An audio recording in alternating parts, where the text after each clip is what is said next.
It's close. It's better than Melbourne. It's better than Sydney. Brady Metcalf, good to have you over here in your role. Oh, I know that girl. It's always cool to see different people roll in here and be part of this incredible culture that is the Penrite Hatter Desert Race.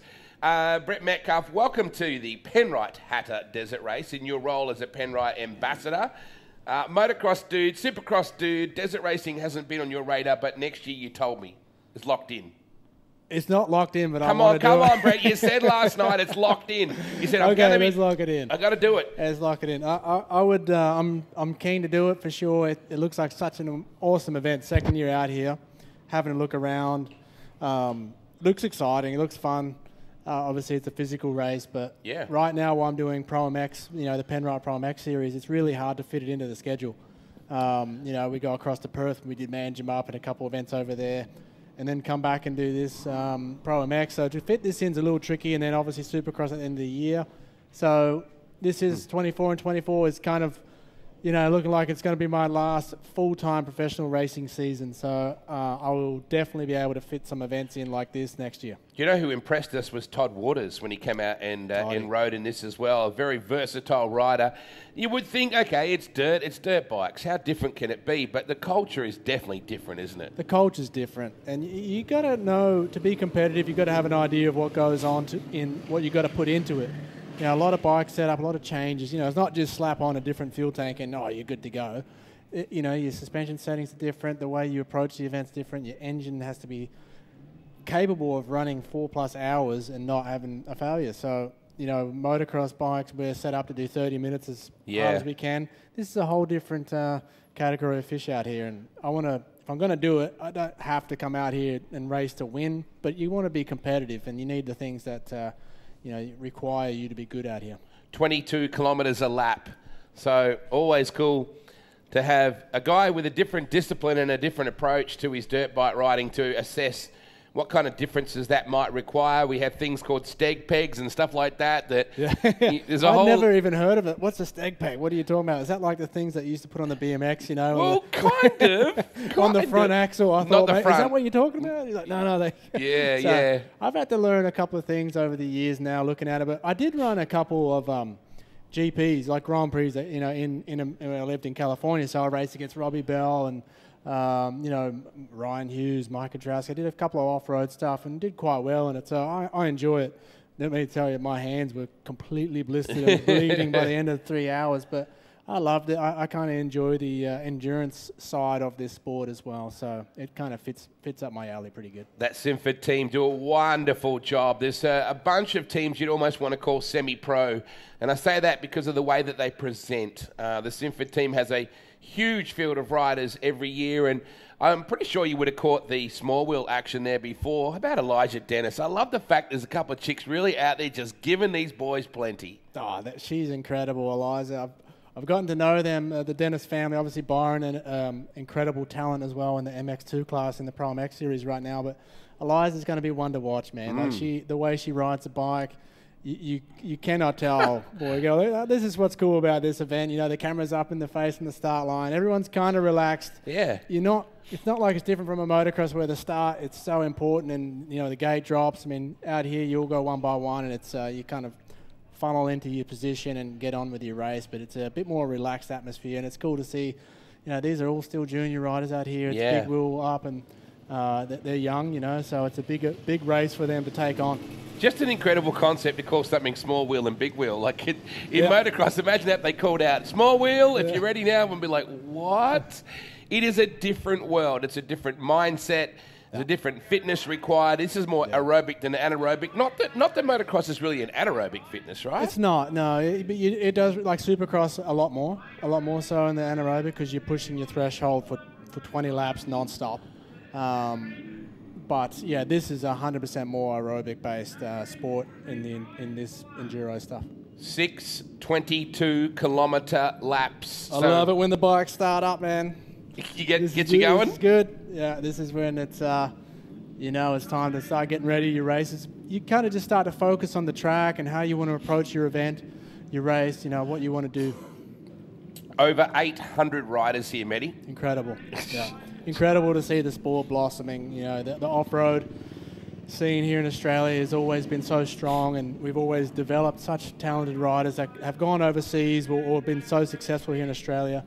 And, you know, these events, you know, paved the way for it. You know, you got the juniors out here riding, the Finke Desert Race, that's the juniors. It's just, we've got such an incredible off-road ventures to lead into. Jackson Verstegen is the guy that won this race last year at a time of 1 hour and 40 minutes over Ollie Gear, Levi Stevens, Archer Colwell, Davey Gear, the Gear family. Man, they are always in top gear. Danielle McDonald, Will McInnes, Jesse Ryan, Thomas Porter, and Drew Kremer, who I just saw on the line before there as well. Speaking of Danielle McDonald, she's running top 3 or 4 in the women's Pro MX series right now. So, again, just the versatility of these, you know, up-and-coming girl races is incredible. So is it a weekend away? Is it just, you know, it's a similar discipline in some way, so I'll have a crack, I've got a gap in the schedule, and you go and do a desert race? I guess so. Yeah. They're you know, and for WMX, they don't have as many events on the schedule. They only have 4 for the Pro MX rounds. And we're going to hear from the Penrite Go 24 team rider, Taja Morris, here in a little bit. But so they're looking for events to do. They just love to race. That's what's cool about the women's category. They just want to race and do more of it. And it's good to see Danielle lining up out here again.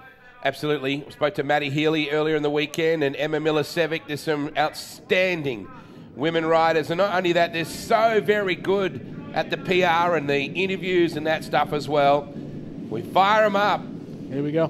Goosebumps much, Maddie? Always. No matter where you are, when the bikes fire up on the start line and you know it's going to be a race, it's go time. I've lived that for 35 years now, racing motorbikes, and it still gets me every time. So, waiting to form up. They had their prologue, their qualifier earlier on, and we'll wait for the buggy to ease away and release them. It's such a seamless system, such a simple concept, and yet still so intense. It just means you don't have that big funnel that you're so used to in motocross. I love it. I think it's cool. You know, I often wonder in motocross, you know, you qualify first, it doesn't give you first position on the track, where this is great. You know, you qualify in your prologue first and you're out, you got a clean track, and it always puts the good riders up front where they should be. So it's going to make for a good race, good racing. Bjorn was on top of the prologue for the entire session. Never even looked like getting bumped. Wide variety of manufacturers. The Penrite Hatter Desert Race. Special. You have to experience it for yourself. It's cool to watch online, but you got to come here, and particularly tomorrow. Tomorrow's just legendary. Yeah. Look at the people here today. They obviously know something's good out here when you got the start straight is lined with hundreds of people deep right now. It's pretty cool. It's a good spectacle. You know, the event looks so good with the conditions. There's no dust. Here we go. Look at this. 4 lines. One by one, sneaking around. You've got to be really careful to not catch the rear end of the mule, but also the rider in front of you. You've got to turn to the left before you go right, Mitty. Yeah. Everyone wants to get that little bit of sneaky extra, you know, jump on them. They're going to go around the back of it, but what a shot! Yeah, I did see a couple of juniors in the small weight fires go down off the start, so you do got to be careful. But this is cool. The drone shot, definitely unbelievable footage that we got to follow this race with. Gives you an idea of the different conditions on this track as well. You got loamy conditions, you got bottomless sand, you got whooped out area as well. Like there's just, and you got dust. You asked me before about the dust. It doesn't happen in many parts of this racetrack, but she's drying out pretty quick here. This is a different part of the course as well. This 22-kilometre lap, and that's long. Look at the camera crew. He's the guy that does the legwork in the pits and runs through the pits. He's got the hard job right now. He does. You want to be on that mule, getting the ride back, but what's interesting here too, I've got to know one of the young riders I've kind of helped out, Declan Smart, but the gearing is such a critical thing here for this track, and normally in a motocross you'd start in second gear and take it off, but these riders right now with such tall gearing required for this event, you've got to be in first gear here taking off.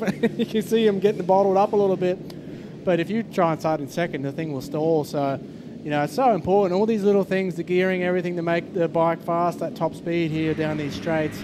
You've got to be really careful in the tight stuff to not stall it, and make sure you take off properly. The size of the field is different in desert racing as well compared to motocross. You're dealing with hundreds of other riders. Tomorrow we'll start 400.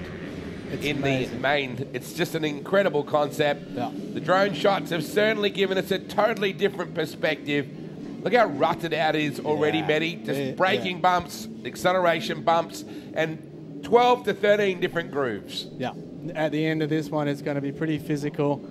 The ruts, the bumps, you got to be standing up a lot. Obviously, it's very sandy out here in Hadar, and you definitely don't want to load the front end up too heavy. Oh, look how close they get to the front wheels just then. That's a ripper shot with the drone just then. First lap of 6, 22 kilometres per lap. It's incredible to think.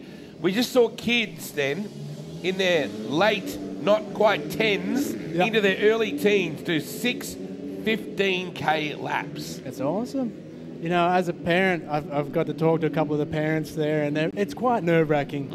You know, you and some of my friends that are doing it, they've come from motocross background as well. So it's once you lose sight, you know, you just got to wait till they come back around. It's very nerve-wracking. Oh, for 12 or 13 minutes, Matty. Mate, it's a long time when you're standing there as a parent waiting for your child to come back around, and then but the enjoyment when you see him come back around, I mean, that must feel amazing. So.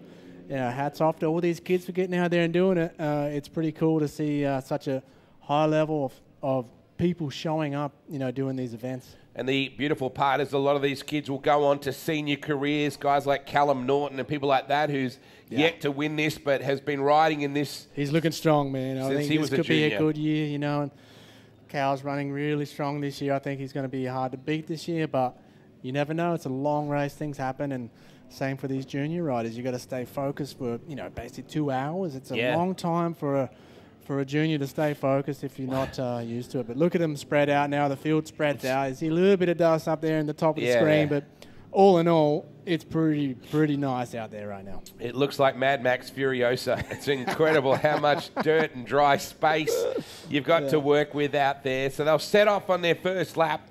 And really, it'll be their quickest lap because they don't have to go through the pit loop. And that's interesting too, Matty, the way you've got to slow down and you've actually got to obey a speed limit through the pit. So not that these kids need it because they're so fit anyway, but it just gives you that little time to reset. I think that's nice. You know, when I was watching the small 85 group go out, it's kind of like the kids almost need that time to just reset, slow everything back down, kind of get their brains, you know, the cognition slowed down again, and so they can refocus. And then as soon as you come out of the pits, they're just back on the gas hard. It's so cool to see. It's like, hurry up. Let me get to that bit as they leave. This sweeping left-hander, there's parts of this racetrack where they're completely tapped out. Yeah. Look at the people. This is such an amazing event, and it's reminds me of olden day motocross videos when you'd watch so many people, spectators at the track. And it's good to see now at the Penrite Pro MX, crowds are starting to anticipate again, and it's picking up. So it's good. It's awesome to see that. But out here is definitely something special. Oh, they got a nice little drop-off area over there. That's pretty cool to see. I haven't actually ventured out and had a look.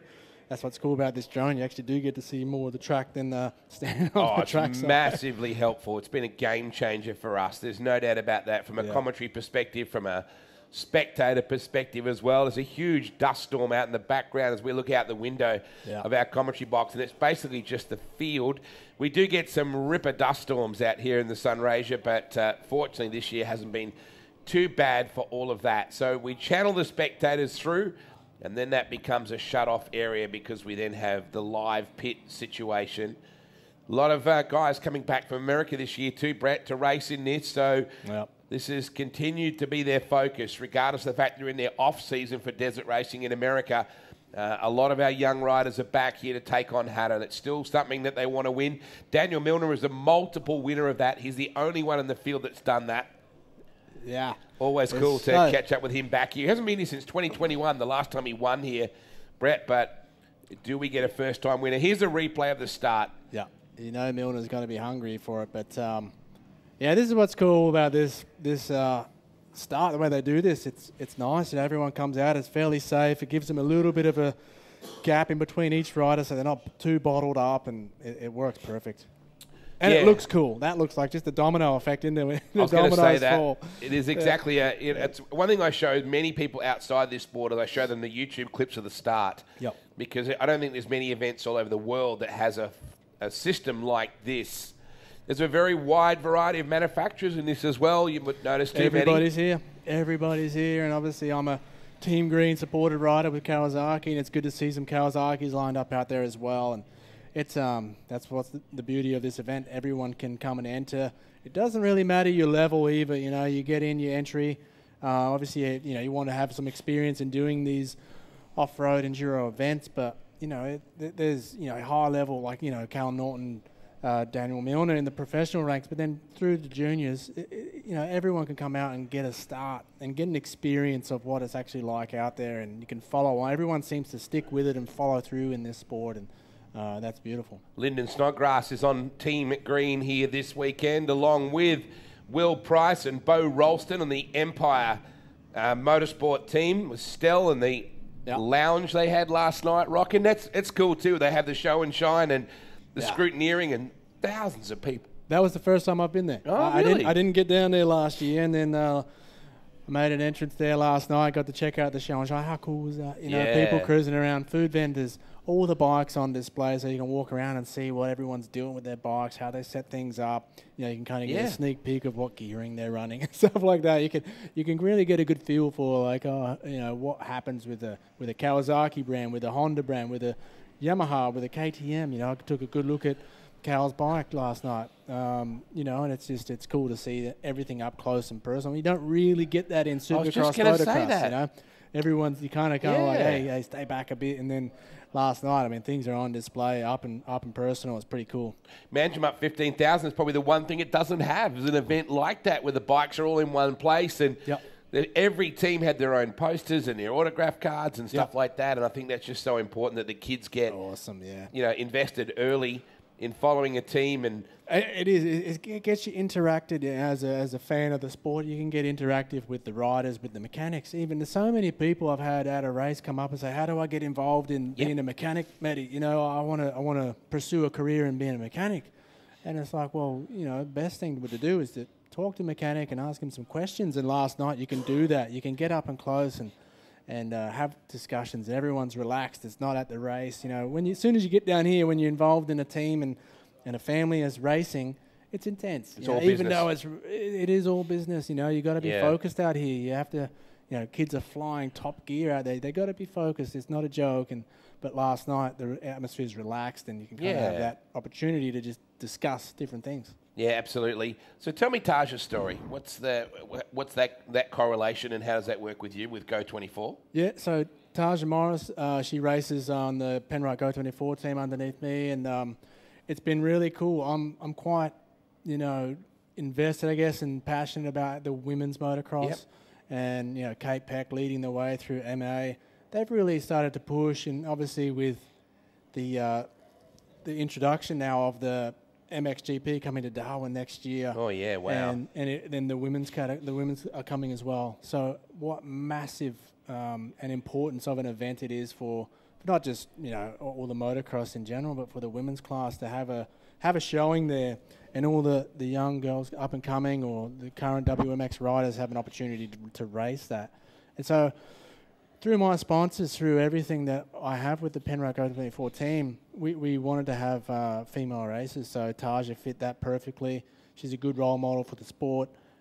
She's faced a lot of adversity the last 2 years, and she continues to persevere quite heavily. And it's pretty cool to see as a team rider how, you know, dedicated she is.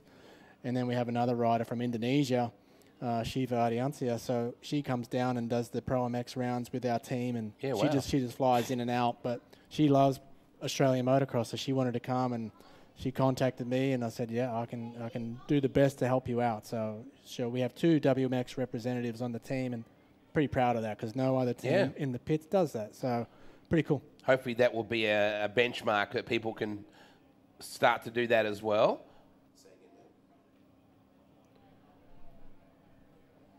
We might, in a moment, we might throw Taja in for a chat before these guys come back so we can have a bit of a yarn. You can see our leaders out the very back there at the moment.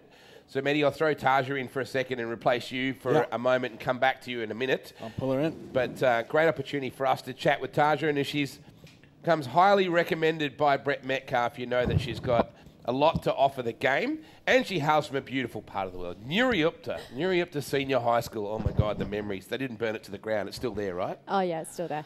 there's probably some school teachers that needed counselling from when I went there years and years ago.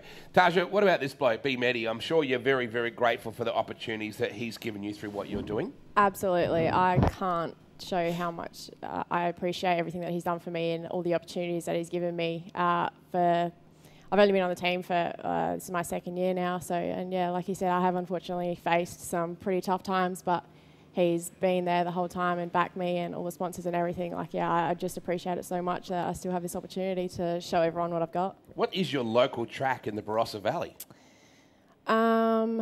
We don't really have a lot down You've got Murray that Bridge way. at least that way. Yeah, and Gilman. Okay, Gilman's another one. Yeah. But yeah, either way, it's Barossa Valley. It's like an hour, at least a good hour's drive to somewhere, if not possibly more. So, but there's a lot of local lads around that have access to tracks that I kind of jump onto, which it helps, especially after working a full-time job trying to get in as well. So have a look at what you're seeing on screen here. Does this get you like, heck yeah, I want to do this? Are you looking at this going, I need to do this? Oh yeah, absolutely.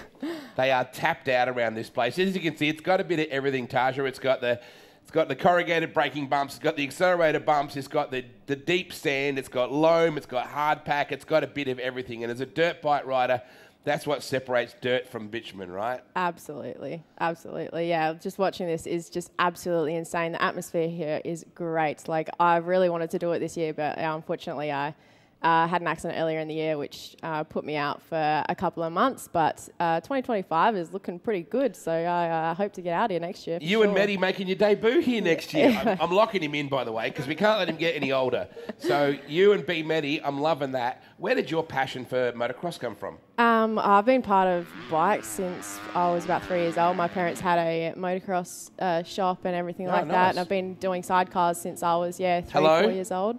Sidecars? Yeah, sidecars, yep. I did that for majority of my racing. You seem so normal, Taja. So this is Bjorn Cardenas, who is looking very, very confident. Bjorn was #1 in the prologue and is out to an exceptionally good lead already.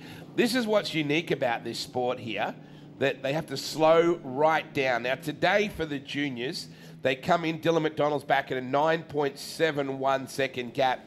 So they come in and have to ride really slow through this whole pit area. Tomorrow, they'll race through the pits. That is the insane part of this. Cam Shaw is third. Marcus Noland now is in that fourth spot, but Bjorn has been just giving them plenty. When you look at this track, you look at this system, what are the things that stand out for you at the moment, Taja?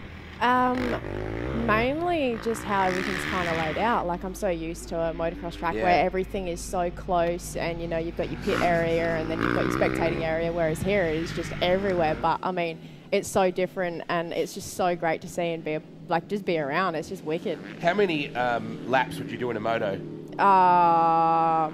That's a really tough question. Maybe about, well, it's about a 15-minute race, so it can vary depending on the 15 length plus of the track. 1 lap or something like that? Yeah, so maybe like 5-6 laps. So not 6 22-kilometre laps, though? No, definitely not. It's a different mindset, I think, and a different level of fitness. Don't get me wrong. I think that dirt bike riders, as a general rule, are the fittest people on the planet.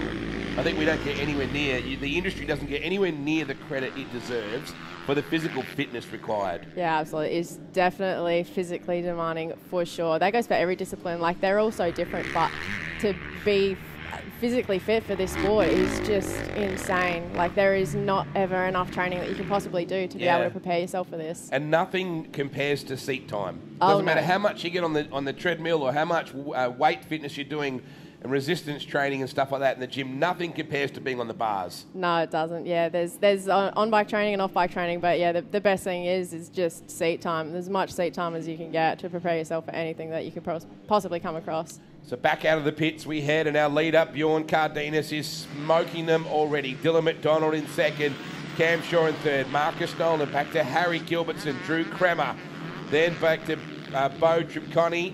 We then go back to Ollie Gear, Jackson Rossi, the Rossi family, very, very quick as well. Levi was outstanding in small wheel last year. The drone shots are just killer. Sidecars, are we talking motocross? We're talking speedway, what? Motocross, yeah, motocross for majority of it. But I have last year I did try and put my name in for a road sidecar race. Wow, what about, you know that sidecars are big at Gilman, so speedway sidecars are big as well. clearly you're crazy. I mean, you're talented enough to do all of those disciplines. Is motocross sidecars big still? It comes and goes. It is It's a bit more niche, isn't it? Yeah. It's not as thick a field at the moment, but it possibly can be. Like, I mean, there's a few juniors coming up again, so, but it's insane. Like, that fitness as well is just a whole nother level as well. You know, Penrite is such a great pro. Oh, we've got somebody down just before the timing beam as well. That is the timing that laps, you records your lap. So, not that there's any good place to drop it, but before the pits might have been better than just that spot there.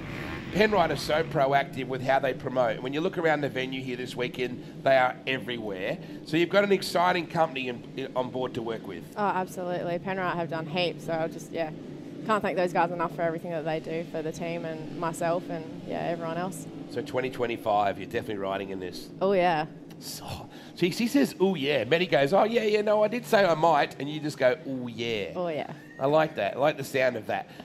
The different nature of the bike, can you see just by looking at the way people ride them? Are there any similarities to your motocross? Or is that mainly just corner kind of stuff? Because so much of this is just up on the pegs and pinned. Yeah, possibly corners is probably the only thing that's closer. I mean, the whole setup on the bike is completely different. You got a bigger tank and there's people running out steg pegs as well. So, I mean, I've never really done an enduro race myself, to be honest. But I am definitely all in. Like, let's go. I'm keen for it. I asked a lot of these guys because they all come and practice ride in the week leading up to Tarjas, and they can't ride the track. That's the other thing. You cannot practice here. Yeah. You can't take a push bike on the prologue track. You can't take a push bike out on the track. So the only thing you can do is train in the conditions. So a lot of people go to people's local farms and just try and get their head around the loaminess of the sand or the conditions themselves. So steg pegs are not a concept that motocross riders have had to have anything to do with, but a lot of them ride in 2-hour segments. So you can't ride for 4 hours generally and train like that. But I guess you just have to train as much as you can in your build-up. How are you going to train for this?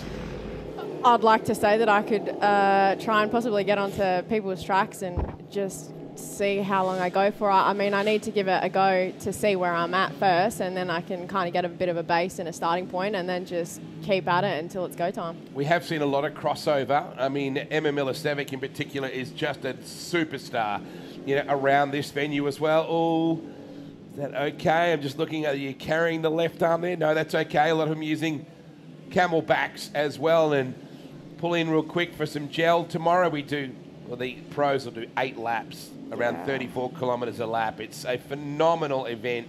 And the idea of the start, what do you think of the way they start these things? The start is very interesting, but I mean, it's fair game. Like, talking to a couple of people, they, from my understanding, they start side by side. And it's just green flag, let's go. It's different. I mean, I'm used to, the 15, 5-second gate drops and everyone is just balls to the wall to the first corner, so. And then the bottleneck, the inevitable 180-degree corner. Oh, yeah. Sadists, that's what it is. Lockie Roche is back in 41st. Harrison Lees, Reed Chapman. I should have a look at our field in total. So in our Big Wheels competition so far, 138 riders have so far put themselves through the timing loop. Here's a good example of the pits. The family involved in the pits is a little bit less intense than a pit stop in motocross, though it's still got its intensity for sure. Mum, Dad, I'd say the younger sisters as well. There's a lot to love about the family of this sport, Taja. Oh, yeah, it's definitely family orientated. I love it. So fuel in, you got to get off the bike. That's one of the things. You can't put fuel in while you're sitting on the bike. And I was talking to Jack Simpson about that yesterday. A lot of the main game players in this industry go and ride in America every year and race in a desert racing scene over there, and they actually stay on the bike while they do the fueling. And they said the Aussies prefer that way. You get off the bike and just disconnect for a minute, stretch, just step away from it and get back on. It's such an epic event. And that is already bottomless. It's whooped right out, and you've got that for 22 Ks. So much to love, right, Taja? Absolutely. So much to look forward to. When you come out of that pit and you realise, okay, I've just got 22 Ks before I get back to my pit again. Matty Simpson, I just noticed back there in 40, was it like high 30s, I think? Lockie Roche, Harrison Lees, Reed Chapman, Decky Smart back in that group as well. So great drone shots here for the Penrite Hatter Desert Race. I'm excited, Taja, to see you come and ride with Matty next year and see who gets the better result. I'm keen. I'm stoked. Real excited to get out here and be a part of it all. From Nuriupta to Hatta. It just seems like a logical pathway to me. Wonderful to have your company here this weekend. I need to get your impression tomorrow. Drop by during the big race and have some commentary with us as well, because I want to get your impression of what the big dogs are like out here tomorrow. Easy done. Excellent. So cool to have you here. Thank you, Taja Morris, and thank you, Brady Metcalf, for bringing her down. And you're a smart man, Maddie. You know how to promote motocross. You know how to... She's a very promotable young lady. There's no doubt about that. We are working our way into lap 2. In fact, well and truly into lap number 2. Yeah, he knows what he's doing. You're a smart man, Metcalf. You know how to find promotable individuals. She's extremely promotable. Yes, yeah, Taj is doing a great job, and she's a good spokesperson for South Australian motocross and in women's motocross in general. So a good, kind-hearted person. She tries super hard on the bike. She trains. She does all the right things. So, and as a sponsor's perspective, you know, we like to promote with her too. So yeah. The race carries on with a quick field stop here with 2:55. I noticed a lot after that first lap, Wade, a lot of people coming through shaking their arms out. It's, you know, that first lap, the intensity's up. Everything's kind of pushing probably a little bit over their limit. They just want to get a breakaway, get a good position. And then coming through the pit area, they slow down, shake their arms out, kind of keep their forearms loose, and then have a little break before they get back into it. Yeah, this is the point where you need to find that flow, right, to try and balance the rest of the race, because you go out full exertion on the first lap, and that's when you're going to be closest to other bikes too. You've just set off, so you've got that adrenaline of actually having a race on your hands rather than racing against the clock like you are for the most part of things. You are tucked up behind bike after bike after bike in that first lap, and yeah, things will stretch out and your leaders will start catching lapped bikes as well, but that first lap over all of them, you're gritting your teeth, you get an arm pump pretty early on. That is, you're hanging on for dear life early.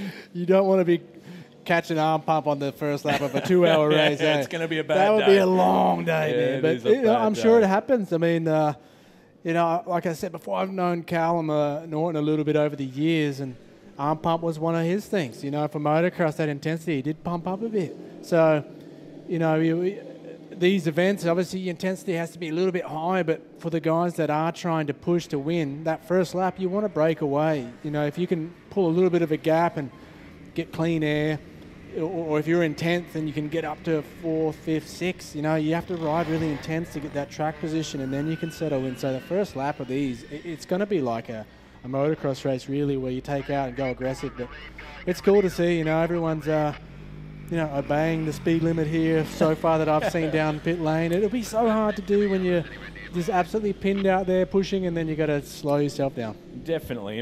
And if you see the rider in front of you starting to gap you in the pits too, you're going to get a little bit frustrated as to, I think he might have been pushing that speed limit boundary. It's and classic, you know, with kids too. It's like, well, if he's doing it, I'm going to do it. You know, it's hard to control yourself. So it is a pretty cool little thing, you know, a bit of discipline really to stay controlled in your own race. But here we go. You can see Liam, the track's starting to get a little bit rough, man.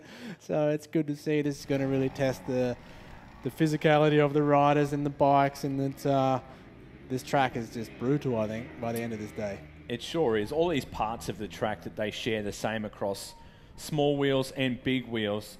I mean, the big wheels make the track look tough, let alone we had the small wheels out there earlier that are going over most of the same portions. I mean, these ones in particular in our frame, and then up and over that hill and those first couple of turns, they're all using the same bits of track, and these big wheels make that track look rough, let alone earlier on. The kids on the little wheels, that's just remarkable, the way they get through some of those sections. Yeah, and they're hanging off the back, just absolutely wedged, you know, so they're not afraid to go high speed. You know, those little wheels. I get nervous watching them. You know, and now the track, there we go, shaking the arms out, 341. I can't quite read the name on that, but that's important, you know, to keep your arms loose. You don't want to pump up like we talked about. And then, you know, coming in for their pit stop, making sure they get a bit of a sip of water. A lot of them have Camelbacks when they're coming through the pit here. Have a quick sip. Stay hydrated will be super important. Ooh, it was nearly a major swap, wasn't it? Yeah, the track's going to get rough coming into this. They're carrying some serious speed, but Cardenas now up front with a nearly 10-second lead, so he's obviously feeling comfortable. Like I said, he pushed that early bit, got that little bit of a break, and now he can kind of manage that for the rest of this race and just kind of hopefully eliminate his mistakes, ride consistent. Where Dylan McDonald, he's going to need a push. If he wants to close the gap, go for the win here this year, he's going to have to push, try and find some spots on the track where he can gain some speed without overexerting himself, because it's a long way to go in this event. Yeah, and this is where those pit stop strategies can be so important too. You can come in with a plan. Say you're Dylan McDonald and his team. You can come in with a set plan that you know you're going to lock in and you're going to pit, say, on lap 2, 4, and then push to the end. If that's the plan heading in, and then lap 1, maybe you're not as close as you thought you were going to be, to try and come up with a plan on the fly, or you come in and you see your pit grab you a little earlier than you thought was going to happen. To try and make that up on the fly, there's got to be so much trust in your team back in the pits, and you wouldn't be here without a team like that you know you can back completely to make decisions, I guess. On your behalf, you might pull in because you know you need it no matter what. You might be planning for the next lap and you've come in and gone, right, I'm cooking, I'm dry as, we need to come in, I need a drink, we need to just reset and rebreathe. So much of this has to happen on the fly. You can sit there for months in advance and learn from previous years of what worked for you, what didn't, but it's down to the day and the race that you've got on your hands there and then. You know, the same thing in massive enduro racing in motorsport. You've got the Bathurst 1000 to look at in a similar style event where pit stops can make or break your race. Not so much in motocross and forms like that, you don't even factor those in, but in enduro racing like this, those pit stops can really destroy or make a race. And that's got to be so important to be able to still make up on the fly. If that's what's got to happen and you're Dylan McDonald and you're trying to chase down that lead, you see him pit, well, all right, we're going to stretch this out further than I thought we were going to and try and get that track position there and then. Well, like you mentioned, it's the bikes need refueling. The rider needs refueling too. It's a long race, and you know, you always have a bit of a strategy, even in motocross or definitely in this. Like, you have to have a strategy and a game plan. And you know, when we're talking teams, we've got to remember a lot of these are juniors. This is a family. These are families coming out here. Mum and dad are on the tools and filling up and stuff. But I'm sure they have mechanics and support. But it is the beautiful thing about this event is these are families. These are mum and dads on the sideline doing this with their children, and that's what's great about this event. And to see it healthy and blossoming with such big entry numbers is just incredible. But you're right. You know, that pit stop, it's got to be efficient. And, you know, let's say a rider crashed on the first lap. You need to know what position you're in. So that first pit stop, which I believe will be after the second lap, don't quote me on that, but I think so. Usually projected. Yeah. But the information passed on to the rider at that point will be very important to how they approach the final, final 4 laps or whatever this is. And let's say that stops anywhere from 5 to 10 seconds. In that time, you're potentially trying to drink and have a break.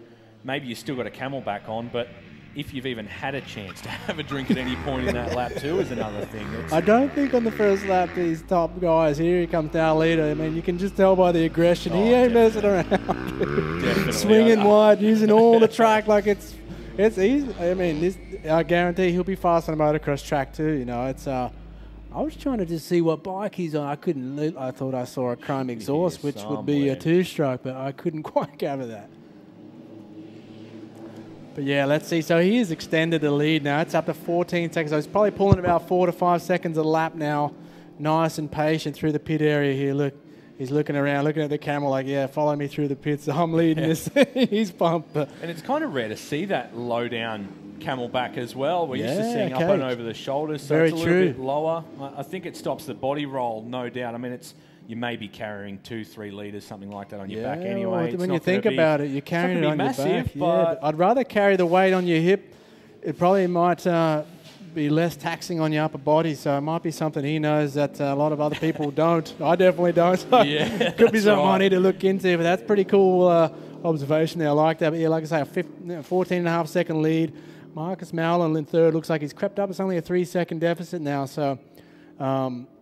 man, that top, it looks like it's going to be a fight for first between the top 3 guys. There's a bit of a gap back to 4th and 5th, but after that, it's going to be tight racing. So, but you could just see that aggression level when he comes through on that, coming up to the finish line here. He's not messing around. He's pushing hard. He's trying to get every little piece he can where it's smooth and flat. He's being aggressive. You know, it's smart riding.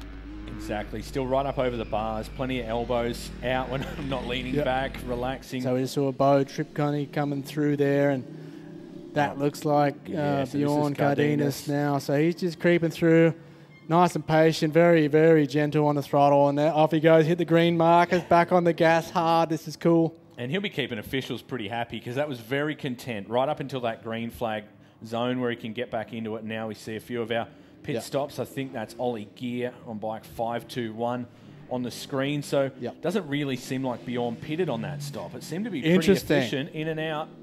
He either didn't pit or he pitted, and that was a quick pit stop. So, again, maybe they might have a bigger tank. They might know they can pull 3 laps. I mean, I'm new to this stuff, so I don't really know what you can exceed or not. But if he's going for 3 laps on the one tank, then I hope he's riding conservative, but we might have just missed that pit stop. Yeah, it may well have happened. It seemed very efficient nonetheless.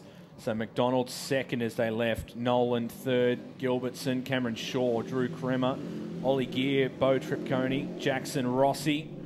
One of a remarkable teams. The family have had so many wins in seasons past. There's a bit of work still to be done for Jackson Rossi, a 2-minute buffer to Bjorn Cardenas in front on that 250 KTM. That's, of course, in the 4-stroke category, sponsored by Mildura Crane and Access. So he's got Mototech on board, Choice Suspension, Swan Hill Power products. I think a 252 would be nice out there. I think it would be really good just to ride kind of a lazy gear, have plenty of torque, and probably feel a little bit lighter too. It could be a nice machine out there to be riding. There's plenty of them. There's no doubt about that. Yeah, and like I mentioned, Jackson Rossi, I think Levi, his younger brother, won this 85 small wheel class last year. So the Rossi boys, I do know them from South Australia. They're very competitive in the motocross scene as well, and they've both come off injuries right now. So I'm not sure if Levi competed, but it's good to see Jackson out there on the 250 and him on screen. Keeping it. Here we go now as well. So yeah, his body position is looking strong. He knows it's a long race. He's nice line selection there too. He's been smart. So that's telling me maybe he knows how to operate himself in a 2-hour race. He's going to take smart, smooth lines. He might be losing a little bit of time to swing wide, but he's being smart. So he wants to obviously play the long game, be strong at the end of this moto, and that's pretty cool to see from still a junior rider to have that mindset and smarts about him. No doubt. As Toby Huston, we're on board with his pit stop now. When he's come in, he's got the Camelback on, but he still went for the bottle of water. So he's trying to conserve the water, or potentially he's running supplements or something other for hydration in his backpack. Now, that's super smart to use the water bottle where you can. You're there in the pit, you might as well use something else. Keep the Camelback for while you're on track. Keep the Camelback for that dusty section out the back where your mouth gets dry and you want to just kind of wet things down and clear the dust out. But I will tell you, the one time I did do the Lake Elsinore Grand Prix, which was kind of a historic one in California. That's where a lot of the old pro riders would do and stuff, and I've always wanted to do it. You go down the main street of Elsinore on the tarmac. Obviously, another rider crashed right before the finish line here. Hopefully he gets going in the nick of time and hits that transponder beam. But in that race I did have some supplement, just a hydration fluid mixed in with the water.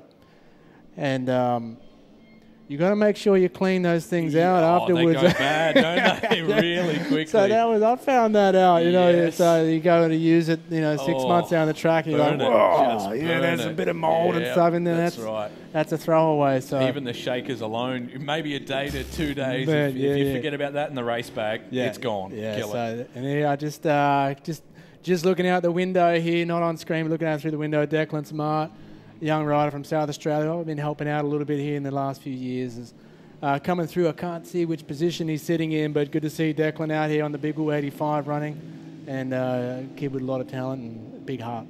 It is a massive step too, isn't it? When you go from junior big wheels this year, say you're right on that brink, you're 16 turning 17 this year, to next year step straight up to the senior category. When you go from an hour 45, hour and a half thereabouts for your main race to over double that next year, that is a massive year of physical development. Yeah, you're staring down the barrel of 4 hours. It is just... Yeah, how do you really scares prepare? Me, man. That scares me. That's right. These young kids, they're not afraid though, and that's what's cool. When you're young, you can, they say young and dumb, but it's really just they're fearless. They don't feel the pain as much. That's right. Tend to recover a little easier. With this sport, you got to be smart. You got to be obviously, let your riding style do a bit of a, I guess you could say loose. You got to be kind of a loose flow out on these tracks, high speed. things can happen, but it's more mental. You got to be so mentally focused. You know, it's not so much a technique thing; it's a mental focus when you're traveling at these high speeds. And a lot of their fitness in some of the kids, say, let's talk about the kids for now, is obviously they're on track. This 13 to under 16 division at the top table of the junior big wheels. Not too many of them you wouldn't think are out running and bike riding. I think they're riding their motorbike more often than not. But when you get into the senior division where the body is starting to decay at a rapid rate compared to the kids, it must be so important to be running, riding push bikes, to be whatever that might be, weight training, all these sorts of things. So important to try and keep up with, say, these kids that have come straight out of the junior ranks. They're still naturally, their heart is much stronger than, say, some of the older men in these divisions. To try and keep on a level playing field with those, you've obviously got a lot more experience, but then you've got to step up the fitness program in a major way, because it just comes naturally at this age. You can just seem to run for ages, ride for as long as you feel like riding.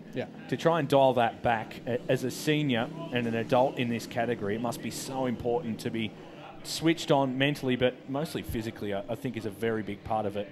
When you start to age and you don't just have that natural spark like a kid does, they'll just run around the backyard for days on end, but we're an adult, it starts to decay a little bit quicker than it does at that age. Yeah, it definitely, if you don't use it, you lose it, and you just got to keep your fitness up. I don't ride as much as I used to in my younger days on the bike, but I do a little bit more off-bike training, and as long as your heart's continually pumping and you're working your cardiovascular system, then you can kind of keep your fitness level at a decent rate for motocross. And that's, you know, especially me, I'm at 40 now, and I can kind of still tick over pretty good for a 30-minute moto. It's definitely getting tougher, but I can still pull through. But that's what would be nice here on these events. The intensity is a little lower, so I'm not spiking up to that red zone in your cardio capacity, hitting that VO2 max level. You kind of just sit a little bit below it and maintain yourself. So I do look forward to that part of it. But still, some of these kids, I know they're out running and training, and they're being active, and that's what my brand with Go24 is. It stands for Get Outdoors. The GO is Get Outdoors and be outside, kids. That's what we love about motocross, and we're always outdoors with the family, but so much more to it during the week. And I think the kids that are showing a high level of fitness, they're not the ones that are sitting on the couch or on the games. They're outside doing basketball, or going for a bicycle ride, hanging with their friends down, just doing stuff. That's what's cool.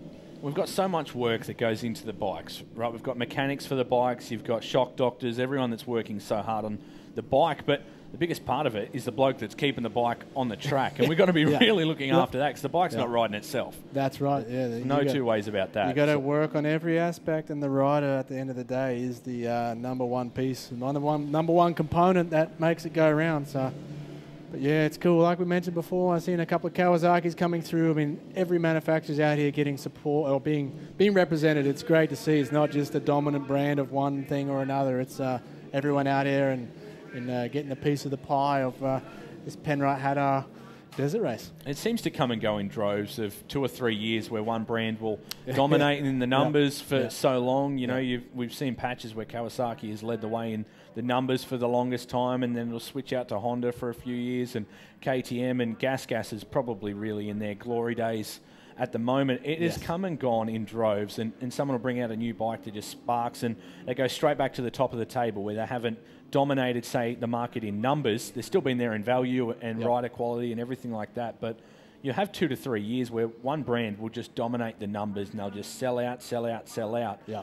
And that's so hard to keep up with. I mean, if you're factory loyalty, you're not going to be riding anything else. You're going to have stuck with that brand that's looked after you for the longest time. But nowadays, when something starts to sell and sell out remarkably, and your local shop might then bring on Gas or bring on Sherco or Beta or all of these new things that are coming on board, it's so hard to keep track of what's coming through, what's going to be the number one bike for the next few years. But when you're brand loyal, it's not even going to matter who else is selling whatever bike is it. That's right.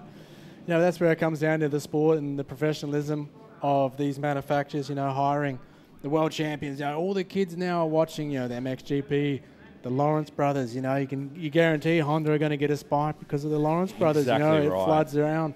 But we're still here in Australia, and, the Daniel Milners are coming back. That helps that brand. The Callum Nortons, they have a strong following. So the kids always look up to it, but obviously the junior ranks, you know, the KTMs are very strong, the Yamahas are strong, and Kawasaki are trying to re-emerge now with their Team Green effort. It's cool to see, but like I say, everyone has a bit of a run where they dominate, and then someone else comes along with a new bike that's great, and they have a run, and it just goes back and forth. Bit of a ping-pong effect, but that's what's cool. It's not one thing or another. It's you've got opportunities out there in our sport. It's good.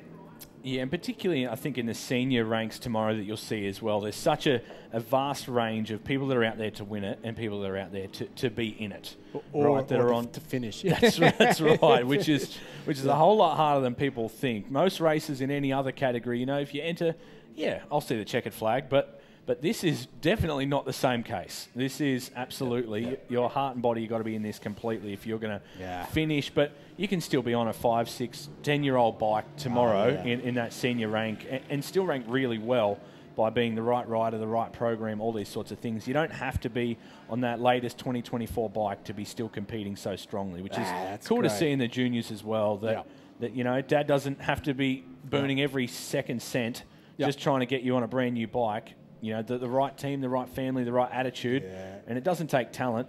Talent plays a big part, but I think the hard work kicks in when talent runs out, right? It's always been the saying. So the guy that just wants it more than anyone else usually will still be able to rise to the top. Yeah, that's right. I love hearing that, Liam, because it's, like I mentioned to Wade before, you know, that's what's more special in this event. I think, you know, I don't see every single bike on the start line brand new.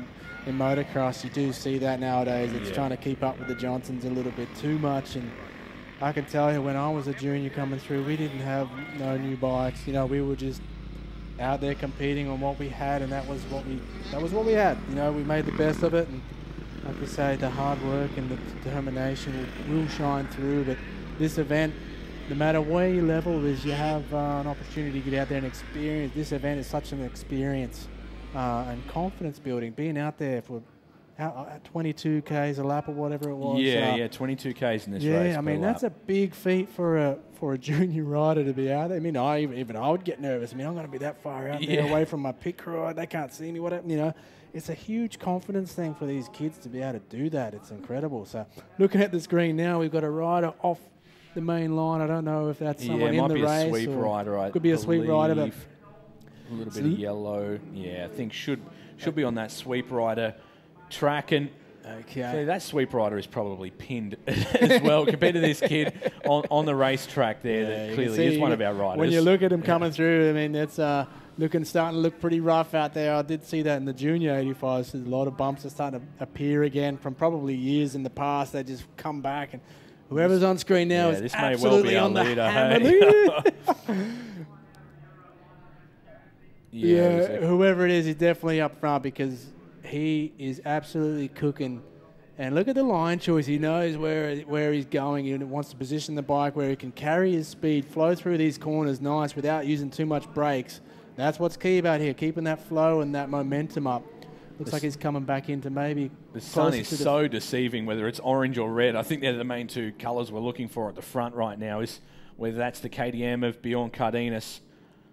Tends to look red, but then it goes orange again in the sun, and it is brutal to try and My memory was a little bit better. I'd recognize the gear color. I'm pretty sure that's Cardenas, but whoever it is, he's on the gas. So I would say it's definitely someone up front here. Yeah. And look at the closing speed alone. Look at that, standing on the peg. So that's what's critical. He's overcooked that line a little bit, but that's smooth. Did you see the inside line, how rough it was? So he's very experienced. I picked the number up, 761. So that's Cardenas. So you can tell why he's out front. He's obviously a very experienced off-road rider. Hard on the brakes right now. He obviously wants... Oh, he's overcooked it, but he obviously wants to get in front of the track position before they get through to this pit area. So it's pretty smart riding. No, he's going to hold off. That's smart. He's not going to force the issue. He's going to tuck in. And now you start to take some deep breaths, regroup. And now we can see that fanny pack again. And look at that lead. What it is. Look at that gap. That's why he was pushing so hard. It's down at 2.7. Marcus Nowlin. What a race we've got. Somehow we missed that on track. Hey, he was tucked right in behind was Marcus Nowlin. Now, we missed him completely on track. Right, so there we are. Marcus That's Nowlin. First and second within sight of each other. They both, I guarantee, Bjorn's looking back saying, okay, if he pulls in, he'll get the... he's having a good time. How good is that? Mid-race Okay, so I'm going to guess he's to... pulling in. He's got the goggles off. He's going to be ready for maybe a pit stop or a fresh set of goggles and some refuel. So this is pretty cool to see. You know, you don't get... I wish I had a pit stop where I could come in and I look forward to doing this. This is cool. I love that he's still able to interact. Like, he's not completely locked in. That says that he's free, right? He's free. He's focused. He's relaxed. He's having a good time. I wish we could keep following that to actually view the pit stop. I'd love to see how that goes. So the guys go down the end on here. Screen here, maybe, whether we are going to pick it up on the drone or not, or this could have been us. Up here, up at the Yamaha team. You can see everyone hustling. It's no joke in that. Okay, so they're refueling. Nice zoom work for the drone. How good is this drone action now?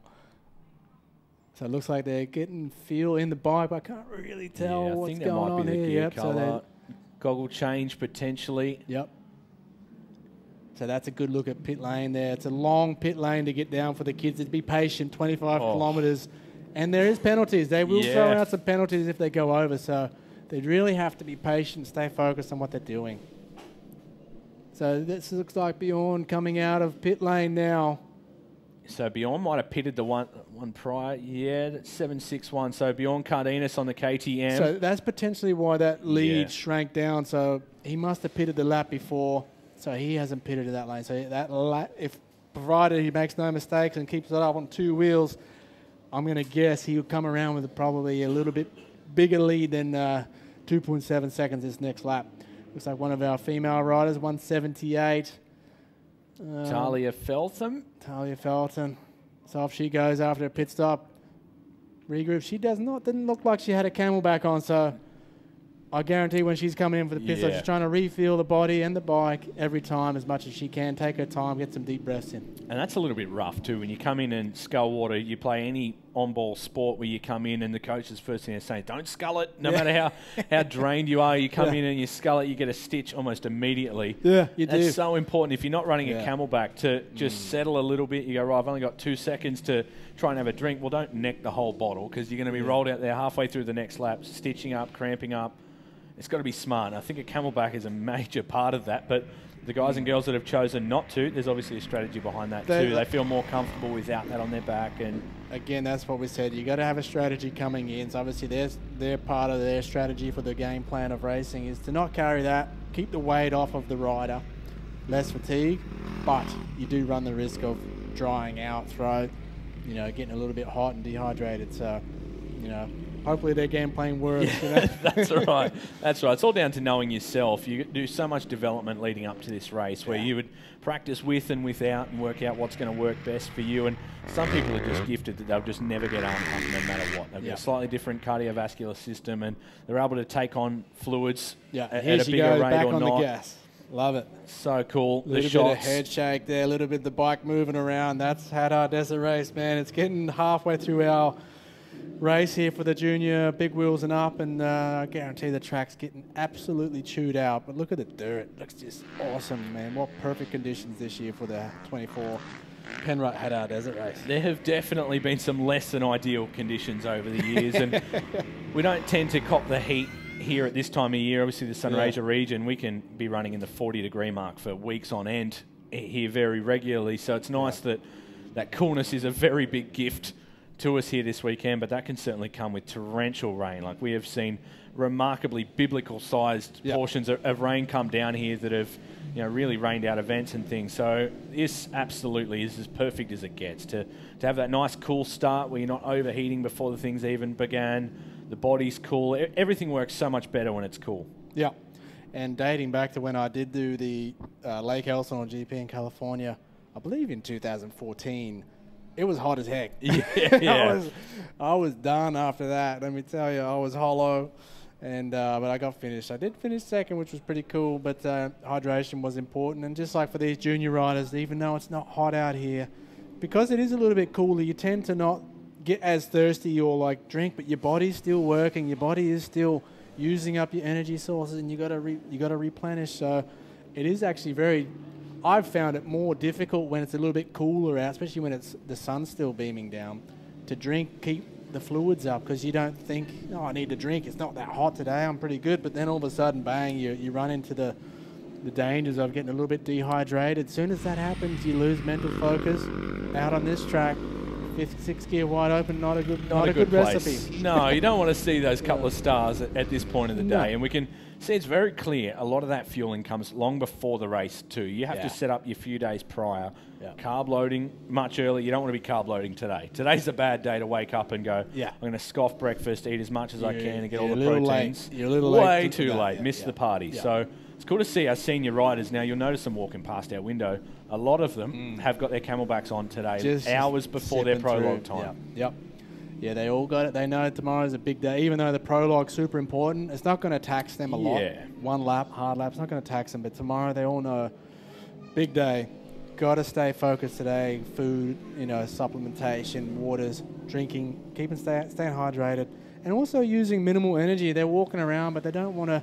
I've often got caught in the trap of talking to a lot of people and a lot of things going on, and then all of a sudden, I missed lunch. I didn't. You get a bit tired. So you have to be selfish. You do. Like if you're going to perform exactly how you want to perform, you have to be selfish. You have to make that sacrifice. And I take that back. Young Levi Rossi is out here in 44th position right now, so that's cool to see him on the track as well.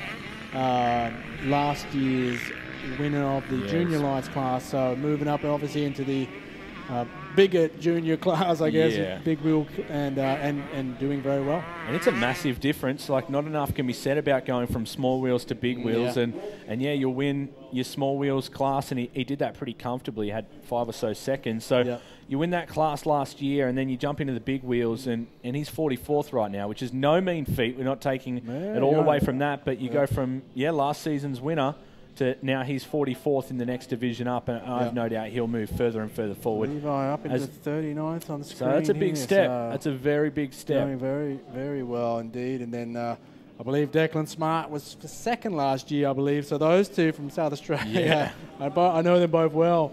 So that just shows you the competitiveness moving up a class, the difficulty. They're up against 254 strokes, 252 strokes on their big wheel 85. So they're both doing exceptionally well. But again, up front, these guys are on the gas, and Cardenas, I think, can't wait to see him come back around this finish line to see what that gap to second. I believe he will pull back out a little bit. Yeah, it should end up being thereabouts 18, 20 seconds. That's at least what we'd seen when they were leaving out of the pits, but that doesn't factor in a lot of things like what happens out on the track in the places that we just don't see. So that won't be too far away at all from timing in, as the rest of our riders look to confirm basically lap number 3, so their first 3, and that's where the pit stops have really started to come into this race. The first 2 laps are a lot down to your riding, and then this is now where the strategy starts to come into it, and how long you can stretch the fuel stops, or how much fuel you put in. If you're pitting on lap 4, you might not need a full tank, so you're trying to measure what the bike has taken each time, so you've got marks on your fuel churn to work out how much it took to fill it, how much we should pretty much need next time we come in. So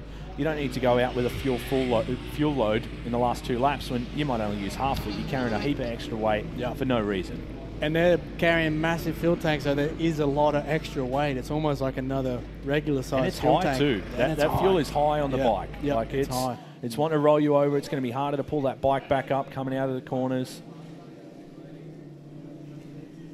Yes, that's a good shot of the tank on our safari type, desert type bikes that are you see in Dakar and Fink and all these sorts of things. It's a massive difference to your standard dirt bike tank. I'd be guessing here, but it's probably 10 plus litres of fuel maybe on board, so it is a big fuel tank that these young junior riders are carrying around, and they probably do have to adjust in that a little bit, just the feeling of it, the extra weight.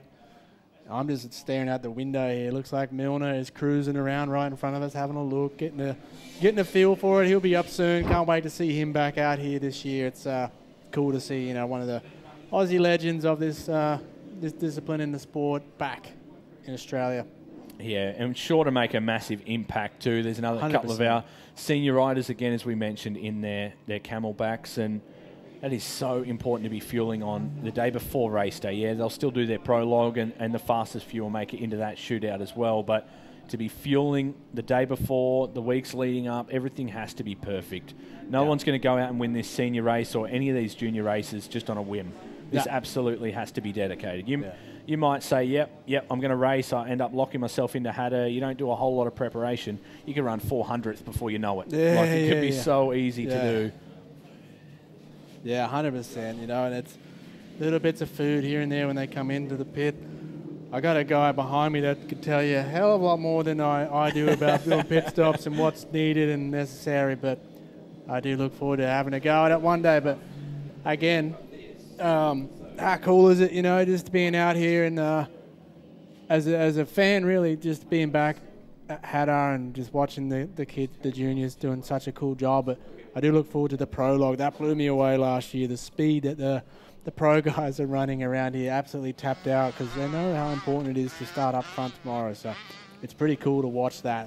Everyone get beside the fence when that goes down. I really can't wait to be a part of it. We will now have a chat to a few of those guys that should know very much about this event and what it takes to stand at the very top of the table. Brett Metcalf, it's been an absolute pleasure. We look forward to you joining us right throughout this coverage and the weekend as well. Yeah. Looking after Penrite and all things down there. There's plenty going on. We'll chuck in Wade Oranger and Penrite. All things right. Penrite. Goes good.